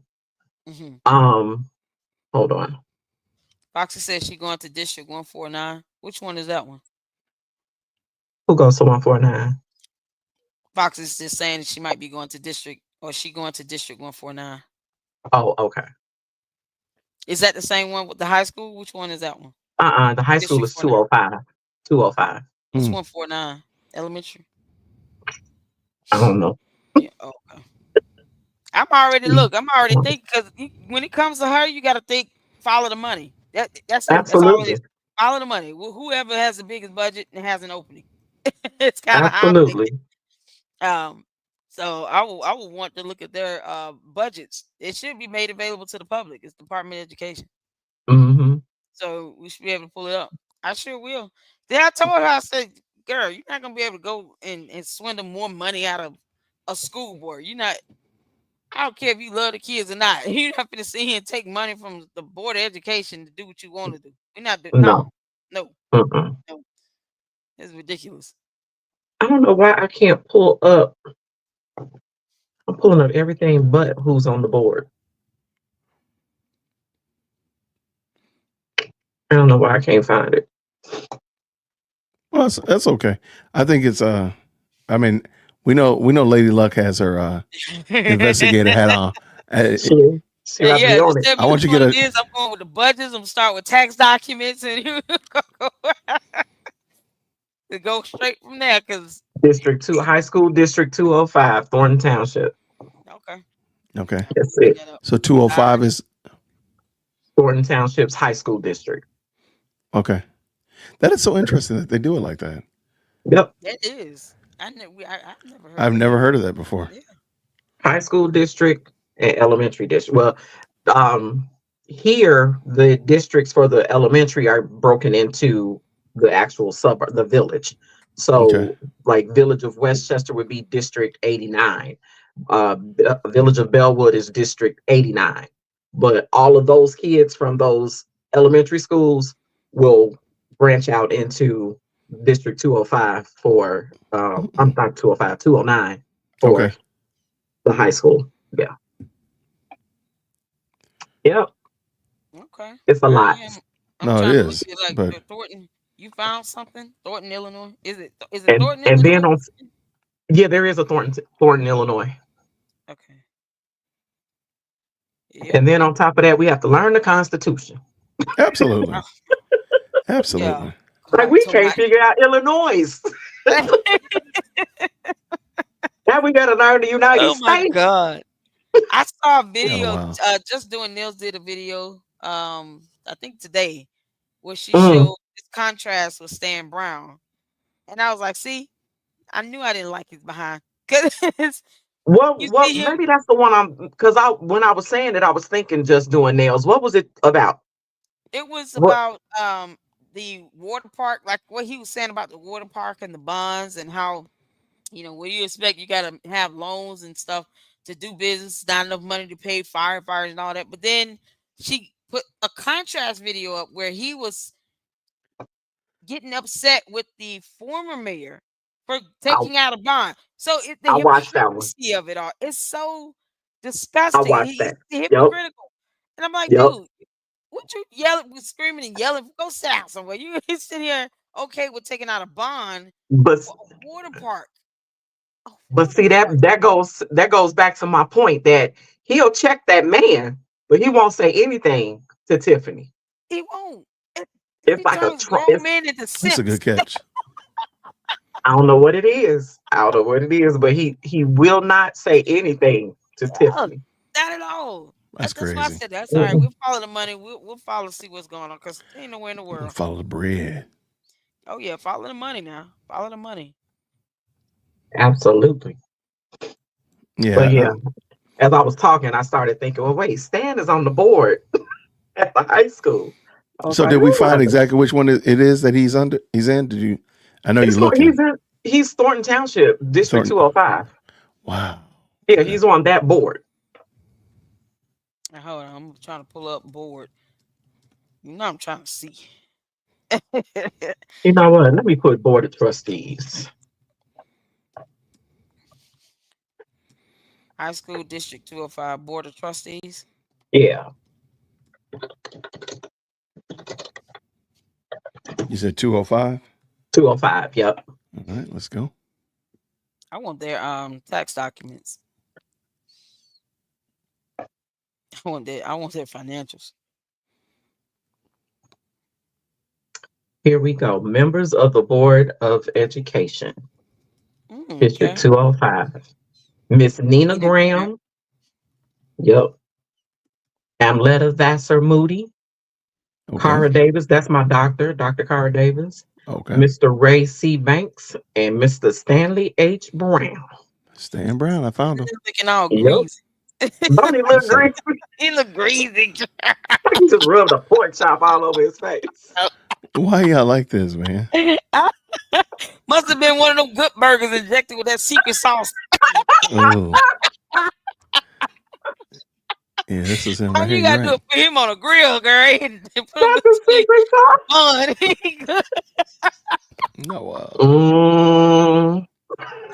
I cannot. You know I I have to cannot. make people laugh for 5 seconds. I did not approve of that. I did not approve of that. But yeah, he's on the board.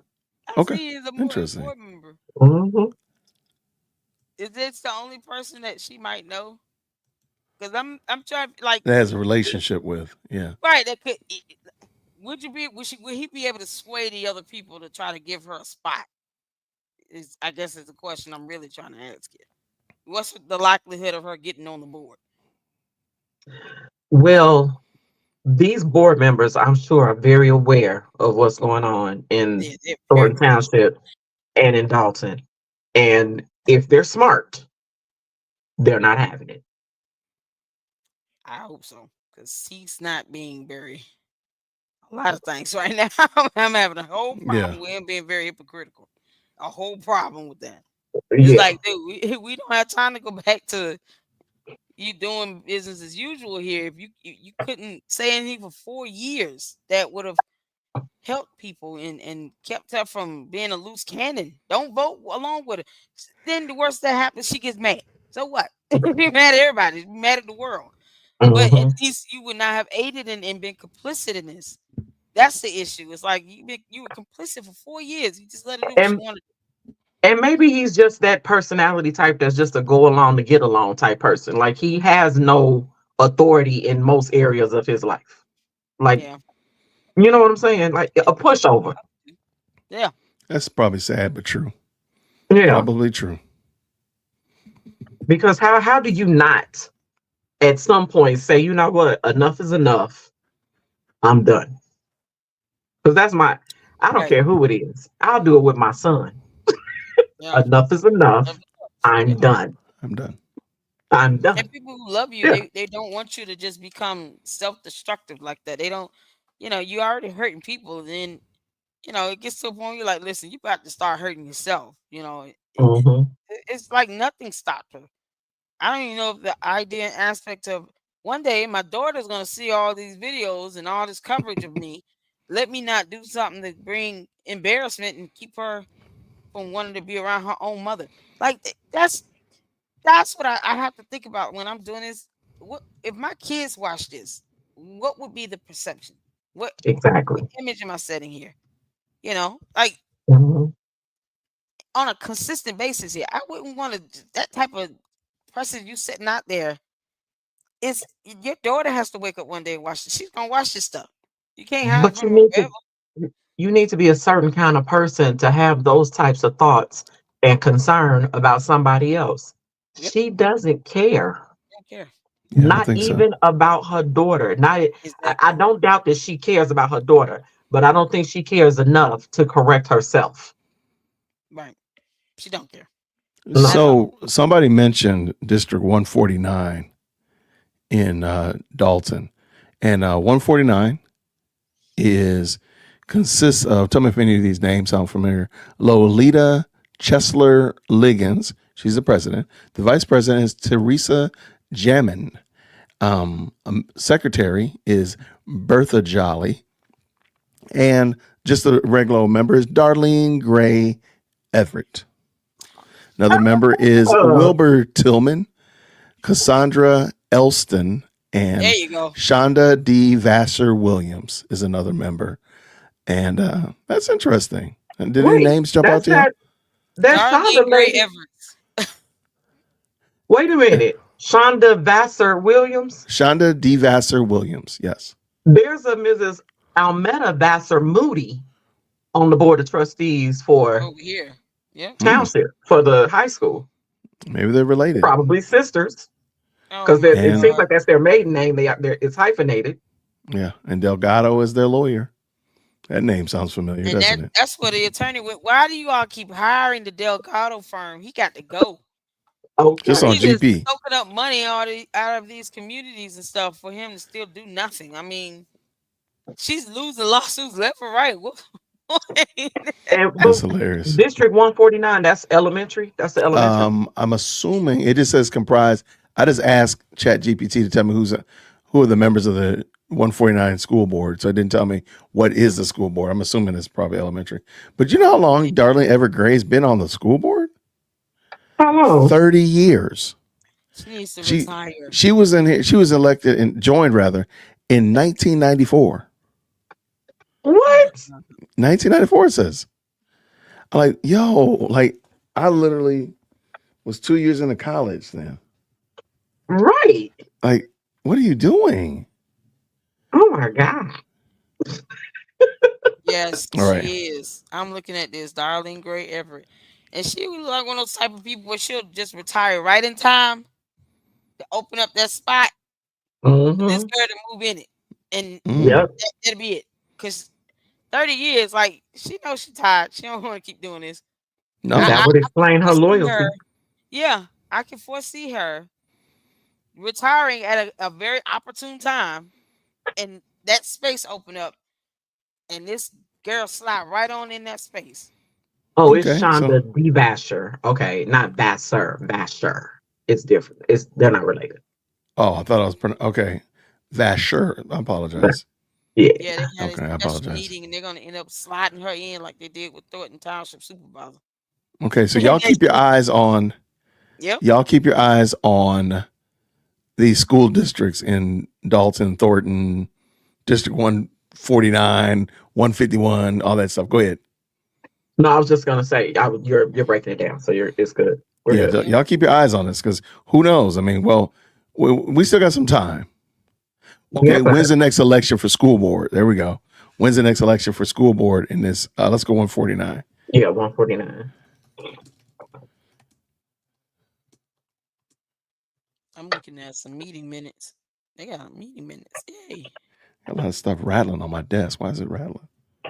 Let's see what we got. Let's see. The most recent election for Dolton School Board 149 occurred on April 4th, 2023. Therefore, the next scheduled election, school board election, is expected to take place in, you ready? 2025. April 2025. We solved the riddle, guys. I think we might. We on the zone. We might be on to something here. Okay, so Oh, okay, man, we solved the so riddle. Oh man, that's exactly what she gonna go. okay. Let me see. Is there Coming for you, little anyone girl. Coming for you, girl. stepping down or retiring from Darlene Gray this Everett's school gonna retire. board? I'm telling you, I feel it now. She gonna retire. Approval of payroll summaries. Hold on a second. Over $1 million. $11,490.51. Ooh. They got a big budget. 4 board seats are up for Thornton High School District 205. That was That's it. put up. That was in January 13th, 2025. Let me see when that. When's it? Yeah, when is their election though? When is their next election? Let's see. I think she's gonna go to. She's gonna definitely slide into 149. I think 149, but let's. Yeah. Tell us though. We will look at both. We'll look at both. She's a trustee still. She's still a trustee, but she'll. I wonder how long she has left, because if Nate or Napoleon wins, they might replace her. Or no, I guess not. They wouldn't replace her. They don't have to guarantee to replace her. When is the election now? Fox wants to come up. Fox said, please bring me on. Though much voter attention has been on the Thornton Township and Dolton municipal election in February, 4-year school board seats will be on the ballot. District 205 includes Thornton High School in Harvey, Thornwood High School in South Holland, and Thornridge High School in Dolton. Incumbent board members Almeda Vassar Moody, Bernadette Lawrence, and Ray C. Banks are vying to keep their positions, while Sonia Kristen Bradley, Rory Lee, Kawania Caesar, and Annette Whittington also seek seats. Okay, so she's got options. She's got this options. 49 or 205. Definitely has She's got options. options. Okay, I'm so looking at who has bigger keep an eye on 149 and 205. And 205. Because she didn't she go to Thornridge High School? She went to, hold on, which one is in Dolton? Man. Dolton. She went to Thornridge, yeah. Thornridge, okay. Mhm. Okay. That's okay. That's gonna be interesting. All right, so we'll keep our eyes on those races and see what stirs up. Okay. I think like it. if Stan tries to do the right thing, he might not try to help her too much, but she definitely could get help from Darlene Gray Everett over in Which would be the 149. 149. Yeah. They just, I mean, you can see their salary. I'm looking at the meeting minutes. I mean, they're proving invoices at Big budgets. $2.58 million just on December 10th, December 18th invoices. They paid over $2,588,042.46 total Okay. invoices. So here They got funding. they got funding. That's true. Yeah, they got some funding. Here, Ingram, come on real quick, friend. I just dropped the link. I see she's asking. Okay, they got funding, but they don't have reckless spending. Because remember, when in Dolton, she was doing things like, again, the ice rink. She ain't gonna be able to build a school. She ain't gonna be able to do those kind of things that would allow money to get just wasted. So I think there is that little nuance that we got to keep in mind. So it's gonna be interesting to watch for sure. It is. For sure. Oh, that was good though. All right, come on, Ingram. I dropped the link for you, friend. Please make sure you have your camera on as best you can. Yeah. I love this. Because, they just don't have school boards, albeit they do waste money, I feel like. They don't waste money the same way. So they're not going to be doing, we're going to spend $8,000 on grass cutting or tree trimming. There we go. They're going to have tree trimming and tree cutting scenarios. Yeah, the problem is if you got principles being applied in finance and accounting, and you don't submit over an invoice within like 30 days or something to that extent, you should be dinged. You should be penalized somehow. It should come out your check. You should be. I don't think it's going to be as. So I don't know what would be the benefit apart from, we need to ask how much do they get paid. That's what we need to check. What is their salaries? Board members getting. Somebody put up there how much this stand get? 80 some $1,000. Somebody posted up one of the salaries. Grandma 7, Tina said Jedediah spoke on this months ago. I live in New York and found out through him. I've heard it, but we never took the time to dig into it. Yeah. I heard that before. Somebody said he gets like over 84,000. Did I miss that number? Chat. Somebody's 84,000. I'm seeing it here. Thornton School Board member salary is $84,114 a year. Is that for everybody starting, or is that like Stan has been there for a minute? Yeah. I have to wait. How do I?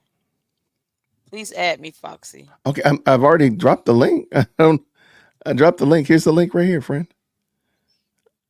I dropped the link. My eyeballs starting to go crazy. I'm still learning how to really use this thing. StreamYard. Yeah, she's shifting from the seniors to the babies. Yeah, I mean that's kind of what we're seeing. Outer Drive Media said that we may be looking at the wrong board. Thornton Township trustees of schools. Andrew Holmes is on the board. I was looking at the current one. Really, she can get in where Darlene Gray Everett is, or wherever Nastman is. So yeah, I'm gonna go with I can see. I'm gonna go with that Darlene Gray Everett. That was very clean. We already see the relationship there. It's not tied to Stan. It's not tied to Andrew Holmes because he might not have any pull because he got some dirt going on. So we gotta take Stan out of the equation. I mean Andrew out of the equation. It's Stan or Darlene. If Stan is truly like changed his ways, then that wouldn't work. Then it would be Darlene. Yep. I think she would have an easier time to get in with Darlene than anyone. And I think we Darlene also got to look at conveniently or probably retire. Right. Yeah. Now I would also ask, where this is a good point to where Delgado is. Delgado might have a little sway. That's my classmate. Oh my gosh. Your classmate. Your classmate. Goodwill is low. Is low because I ain't still heard from David Seaton yet, so you don't get any shine until. I didn't say David was my classmate. I said we're alumni. He's along with my brother. My brother and I 8 years apart, and I'm the oldest. So. Holy cow! Yeah. Okay, I'm just saying. I'm gonna say it again. All right. said, All right. I relayed the message. That's all I could do. how do I I send the like link? They said I have to send the link. How do I send it? I What don't you know. said? Oh, for Foxy. Send the link to yeah, for Foxy. I thought you didn't. You put it in I the put it in the chat. chat right here. Right, what He put happened? it, she said we can't come up that way. I don't know. What's wrong? I mean, it's right here.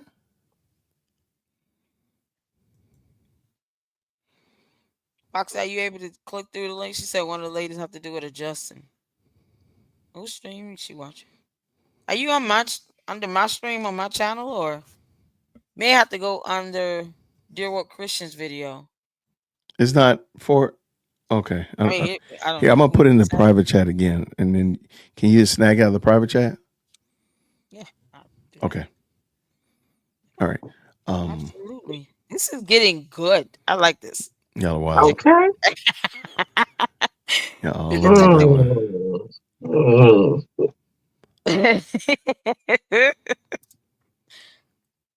Hey. Okay, did that work? Let me know. Okay, let's see. I want to know what Foxy knows. I need to know. Okay.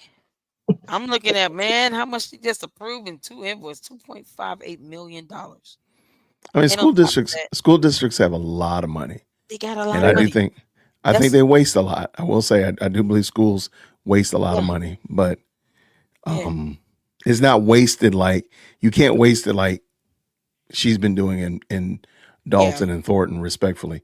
She just won't be able to pull. She won't be able to pull that off. No, but she could. I mean, I wouldn't be surprised I mean, though. you know, her going in. I can envision her going in and bogarting her way to the top somehow, some way or another. They Somehow. don't play about these schools. Now they might play about the villages, but the schools.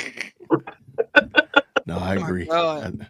And who's the board leader over at 149? 149. I'm trying to see who the board. Yeah, you got me over here looking at my school. Like this is a very interesting scenario, the way y'all do elementary, middle. So y'all do have middle school, right? The middle school would still be considered elementary. So it's from first to, no, I'm sorry, actually, because we have a Lincoln primary and a Lincoln elementary. Primary would be pre-K through third grade, and then fourth through fifth. Through sixth. And then seventh and eighth has a separate school. Y'all just want to have schools. That's all y'all doing. Somebody's getting paid to build buildings. I ain't trying to call nobody out. We have Lincoln Elementary. We had Roosevelt Elementary. We had, I don't know what it's called now. McKinley. They're all named after presidents. Wilson. Grant. Okay. That's all for this area. And then they go to Roosevelt Junior High. And then from Roosevelt Junior High, they go to Proviso West. That's the high school. Yeah. That's interesting. Wow, Okay, you got cool. a couple here that are really what. So they got us. Do they have open spots, or am I seeing this wrong? What you talking about? For 149. Okay, it's a person here. It's just no picture. Okay. I was like, is this an open spot? But all right, you so what is already our? said like 2 or 3 people are going to be going up for election. Okay, so the collective wisdom is that she's probably going to run for, or somehow or another be placed in, run for, secure Darlene Gray Everett's role on the school board. I forgot what it was, 249 or 149. I don't remember what number. 149. 149. Okay. Yep. So we got to keep our eye on some shady move-ins, some shady shiftings going on over there. Cause that's pretty slick. I like it. Oh yeah. They I think moving up the bigger, better things. Yeah, meaning moving up the bigger, better budgets to try. All right, we got Ingram in the building. Ingram's in the house. What's going on? Hey, there you go. There we go. What's happening? Hi, beautiful. Hi. Okay, 140. Okay, Bert. What is it? Bert Oldeston or whatever his name is was the lawyer in 149. Back in September, October, she got called the president of that 149 and told them to vote him out and put Delgado there. So Delgado's only been there since October. So either September or October, but it haven't been long. It was right before Christmas. Interesting. Okay. So about 4 months, give or take. Okay. Right. So Delgado is there. You know, Delgado is her boy. He was the one that helped her win her what is it? Her recall. Mm-hmm. So she been using him. She been using him to do everything. That's why she been having all these laws, because she don't have Delgado, who have been knowing what judges to put her in front of to win her cases. Okay. Yeah. I can dig it. So now she put Delgado on the school board and Darlene's there. So think about it. Darlene and Delgado is going to make sure that she get on that board. That's why I said Darlene will probably definitely look out for her faster than So why you think Darlene is quiet and haven't said anything? And every time Tiffany tell her to vote, she always vote with Tiffany because they already have that set up. I think there's a I don't think you need a tinfoil hat for that. I agree. Because I went through what's her name, Vivian, and watched her live feed and saw how they operated and how the lady said, and the couple of the other trustees said, well, why would why are we changing lawyers? And she told them, I was told to do that. Mm-hmm. That's what the president said. So that lets you know right there that was shady. So they voted against Darlene, the president, and another person voted against the other two trustees, and got rid of Bert and put Delgado in there. And they said, who was it? And she never would say who told her to do that. Right. But that president said it. Wow.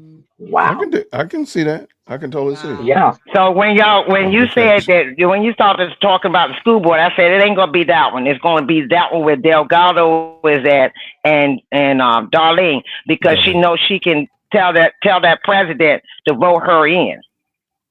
Yeah, and had the protection of this attorney. Exactly, that part. Look, girl, I be watching all of them. I be watching all of those. Look, I be watching Vivian, Alicia, to find out what's going on in these different districts, because they go to all those meetings. Yeah. Mm-hmm. So he over there to help her get in. Where you go, Foxy? Lord knows what we say, it was 159, 149. 149. 149. Yep. So she's going to 149 because. Think about it. These attorneys are just, they there to get money. They don't really care. They don't. They know they get paid. They don't really care at all. So they're not going to stop it. And then they can, I'm sure they're going to find a couple ordinances or something they can utilize to help get her in without it being, I guess, being contested. I can foresee that. Yeah. Now, see, they can slide her in. She won't be detected, and then she got that job and she got that money. So she's still making money. She just went from one board to another board. Oh, man. Okay. Oh, boy, I wouldn't be surprised she tried to go in there and become the president in 3 months. That part too. Now you got it, Lady Luck. Mm-hmm. Wait. Very interesting. Wow. I like that scenario. Look, if you want to know the tea, get it from me. Get it from Foxy. Watch out now. Somebody gonna talk about trademark infringement. Somebody gonna talk about trademark infringement. Oh, wait a minute. I forgot lawsuits. Right. You need to have a trademark in order for it to be infringed on. She's too slow to get a trademark. That part and then some. Yeah. Somebody said the question. Look, I gotta get Chicago Red. I gotta get your email, because Lady Luck and Jason will tell you I be sending them all kind of nuggets all the time. You can send it to ChicagoRed@yahoo.com. Okay, cool, girl. You're gonna be getting some stuff because look, I was the one that said both of them how much they were getting paid, why all of them were so up her butt, their payroll. Mm-hmm. I said, look, I even sent them all the tea in regards to all the money she done spent in the township. Oh man, yeah, yeah, it was epic. It was a lot. It was a lot. Yep. I have a video to do on that. It's a lot of documents, but I still have a video to do for that. I sure will. And see, and know look, how she's spending his money like this. in Chicago, Red, when you look at that, it's a lot of pages. It's like 50 some pages. But if you look at all the monies that she done spent, and that's why they're having a problem with the budget. That's why they haven't approved the budget yet, because she's been spending. And she's been commingling her money with the village. So they trying to get with the village and trying to figure out how they can get together. That's why they was there when they in House One, because now they can sit back and figure out together where all the money is going between the two locations. I mean, it ain't hard to track. It's not hard to figure it out. But we don't. But see, the problem is you don't know why it's pending. That you don't already have, Yeah. Wow. So let me ask. Because you got to remember, she's been using stuff, and they haven't been the township haven't been getting their money, the receipts. Now the Stephanie there's a difference, but she's been holding it from Chris and Carmen. Because remember, they was asking her, well, where you getting this money for this Christmas stuff? Right. That was it. Exactly. And then come to find out, she never, get this, she never bought the toys. That was just getting money. Wow. Wow.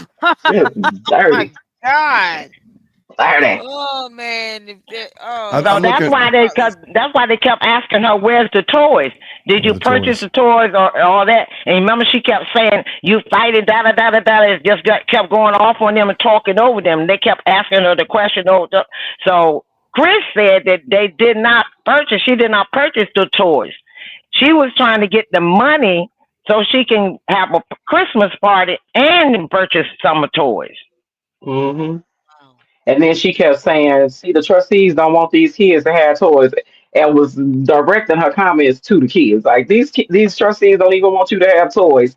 Ma'am. Right. What are you talking about? So when they said everybody kept asking where the toys, they had to tell the people there is no toys. She was trying to get money, and she did it the day before that. She was asking for the money the day before the meeting. Yep. No, I think you're right on the money. Like on the last minute to make you get that sympathy trip out of people. Yeah. Exactly. You wait the day before the meeting. Now you know you're not getting. We're not putting money in. So because they wouldn't give her the money, that's when she said the people ain't getting the food. And they say everybody don't realize that the Chicago Depository gives all the non-perishable food, and they get money from the state to buy the meats. Yep. Wow. And so the boxes, the perishable stuff, non-perishable stuff is already in the warehouse. They just got to buy the meat. So she ain't telling them that she's keeping the money from them for the meat. Wow. You're right. So I'm hoping that when real quick, everybody, shout out to Dolton trustees that just jumped in the chat. Go ahead and put DT in the chat. Just go and flood the chat with shout outs to the Dolton trustees.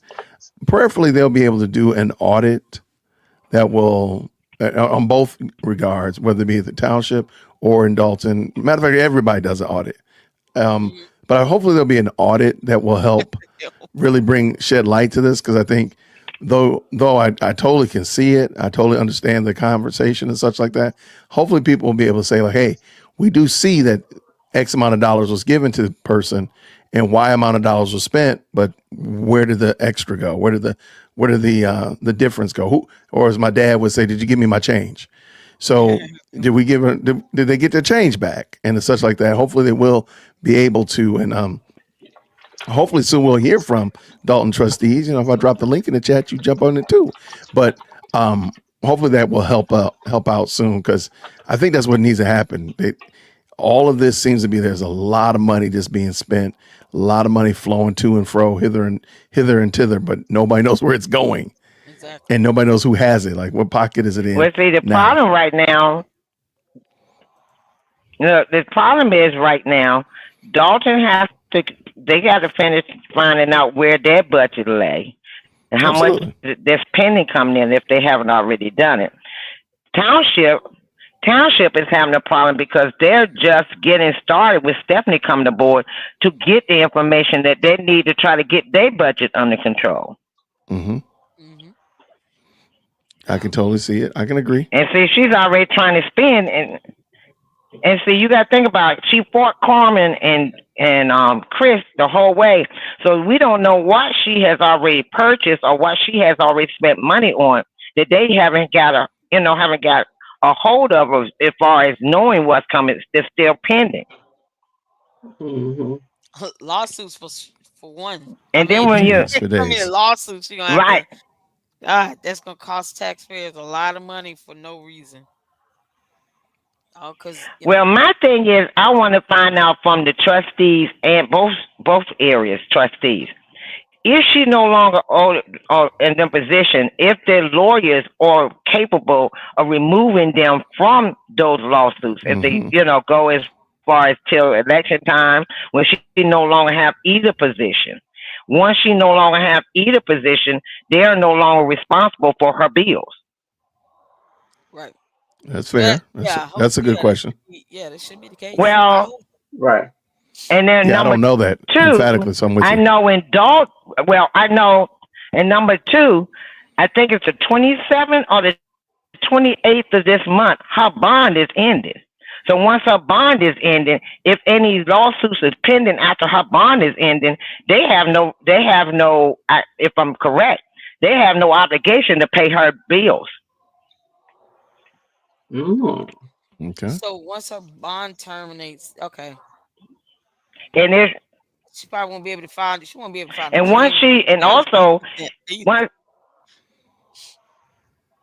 and then number 2, she can't sit on either seat.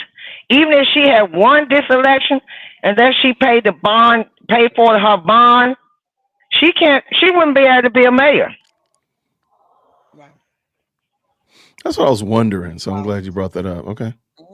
And she can't be a supervisor either. Wow. But see, everybody's like, "Oh, she gonna get it." I said, and I'm like, "Everybody, calm down.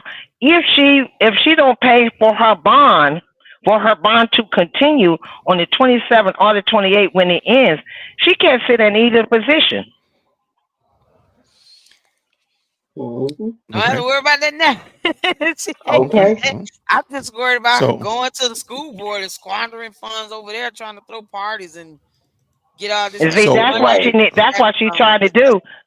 You got to think about it. She's gonna go where the money is to pay off the debt, because now the township and this village will no longer have the money to help her to pay off her lawsuits. Yeah. Wow. Exactly. They better wake up. I'm gonna dig further into this. I'm already looking at one of the agendas they got coming up for the meeting, where they're planning on spending out $3.68 million. So there's some money. But she's not going to go over the minutes. You will have to look at the minutes in May, because I think that's when her position ends in May for Dolton. Yeah. Now I don't know when I think it's also the same thing for the township, either May or April for the township. But once both of those positions are over with, then look at you ain't got to worry about the township, because that's here and there. But look for 149 in May, and that's when you'll find out what's is on their agenda. Right. And then if they do hire her, they'll have a budget set for that salary, for that position. Right. So, yep, I sure will. And then then that's the money that goes to her for her lawsuits. Yep. And she needs a lot. Lord knows she does. Wow, that's crazy. I've had a great conversation. I got to get to bed this is because good. I got to get my kids up in the morning for school. But I just want to give y'all the update. I'm getting off here too, but I just want to give y'all, because you was trying to figure it out. What was her next motive? I had already figured it out, because when I saw that Delgado with the 149 and Darlene was on that board, and I saw how they took Bert out and put him on, I already know that's what they're going to do with her. Slide her right on in. Wow. Very much so. Now well, I thank know you so much, friend. Thank you so much. Yes, indeed. Thanks, Foxy. We got look, if you from ever Foxy. look, hey, that's what I'm here. Look, you know, because like I tell them, I'm home all the time, so I do a whole lot of research. And when I hear something going on, I start Googling and finding out what I can find out and what's going on. And I be going to all those meetings and watching how they operate, because I used to be a trustee for a company, and I used to be a trustee in the government. So it's a little different from the states, but the process is still the same. Absolutely. Yep. So see, we have bylaws. Y'all have, look, we have bylaws. They don't have bylaws. That's the difference. The name and how the bylaws are set up. Okay. Got it. Well, thank and you, they friend. stick with the Robert Rules of Order. You know, I see they don't pay that no mind, but that's you said that. I looked it up. I have it. I'm gonna go over that. Robert be getting dissed left and right. Yeah. Right. Robert be catching strays. But if you deal with corporations, that is a good set book of rules to go by. And I see that Dolton one going by and the township. They go by it, but she didn't want to listen to it because it would be too much restriction on her. Fact. Got it. We don't call him Robert. We call him Bobby. Bobby. Okay. Clearly, y'all got his cousin. Y'all got his cousin Tyrone. Yeah. And say your ordinance is the same as our bylaws. Yeah. See, your ordinance is the same as our bylaws here in D.C. Okay. In the you breaking up, yeah, you breaking up, love. Find out how they do everything in their area. Okay. How they do everything in their area. I like it. Where with us, it's the bylaws, and that's how we do. All right. Well, thank you, Foxy. I appreciate you coming through. You so much. This is glad you got you over here. Thank you so much. So, now we know what to hone in on and narrow out. Yeah. I love it. But I appreciate you guys. Thank you all You for got having me on WC and Chicago Red and Foxy. Thank you so much for the information. You guys have a great night. You got it. All into the LLC. I'll check y'all later. Grace and peace. Take care, friend. I'm going to drop y'all back. I'm going to go ahead and sign out. If y'all want to hang around, that's cool. Otherwise, thank y'all so much. Thank you so much for coming through, Foxy. And we did it, y'all. We made it. That was a lot of fun. Thank you so much to my guests tonight. Hey, in the description of this video, I put all of their links. So if you want to go by their channels, I really ask that you go by and you actually watch their videos and leave them a green heart. Let them know that you watched it. DWC sent you. You enjoy what they're doing. And of course, I want you to subscribe, but I want you to watch their videos as well and give them some support. Chicago Red, Epiphany, and Faith in Politics, and of course, Lady Luck Club. And they've just been great co-hosts, and glad to have them come on tonight. So thank y'all so much, everybody. It has been a long night, so I'm going to be looking at getting ready to bug out of here, but I appreciate y'all nonetheless. So everybody have a fantastic night. We'll see y'all tomorrow. Grace and peace. Take care.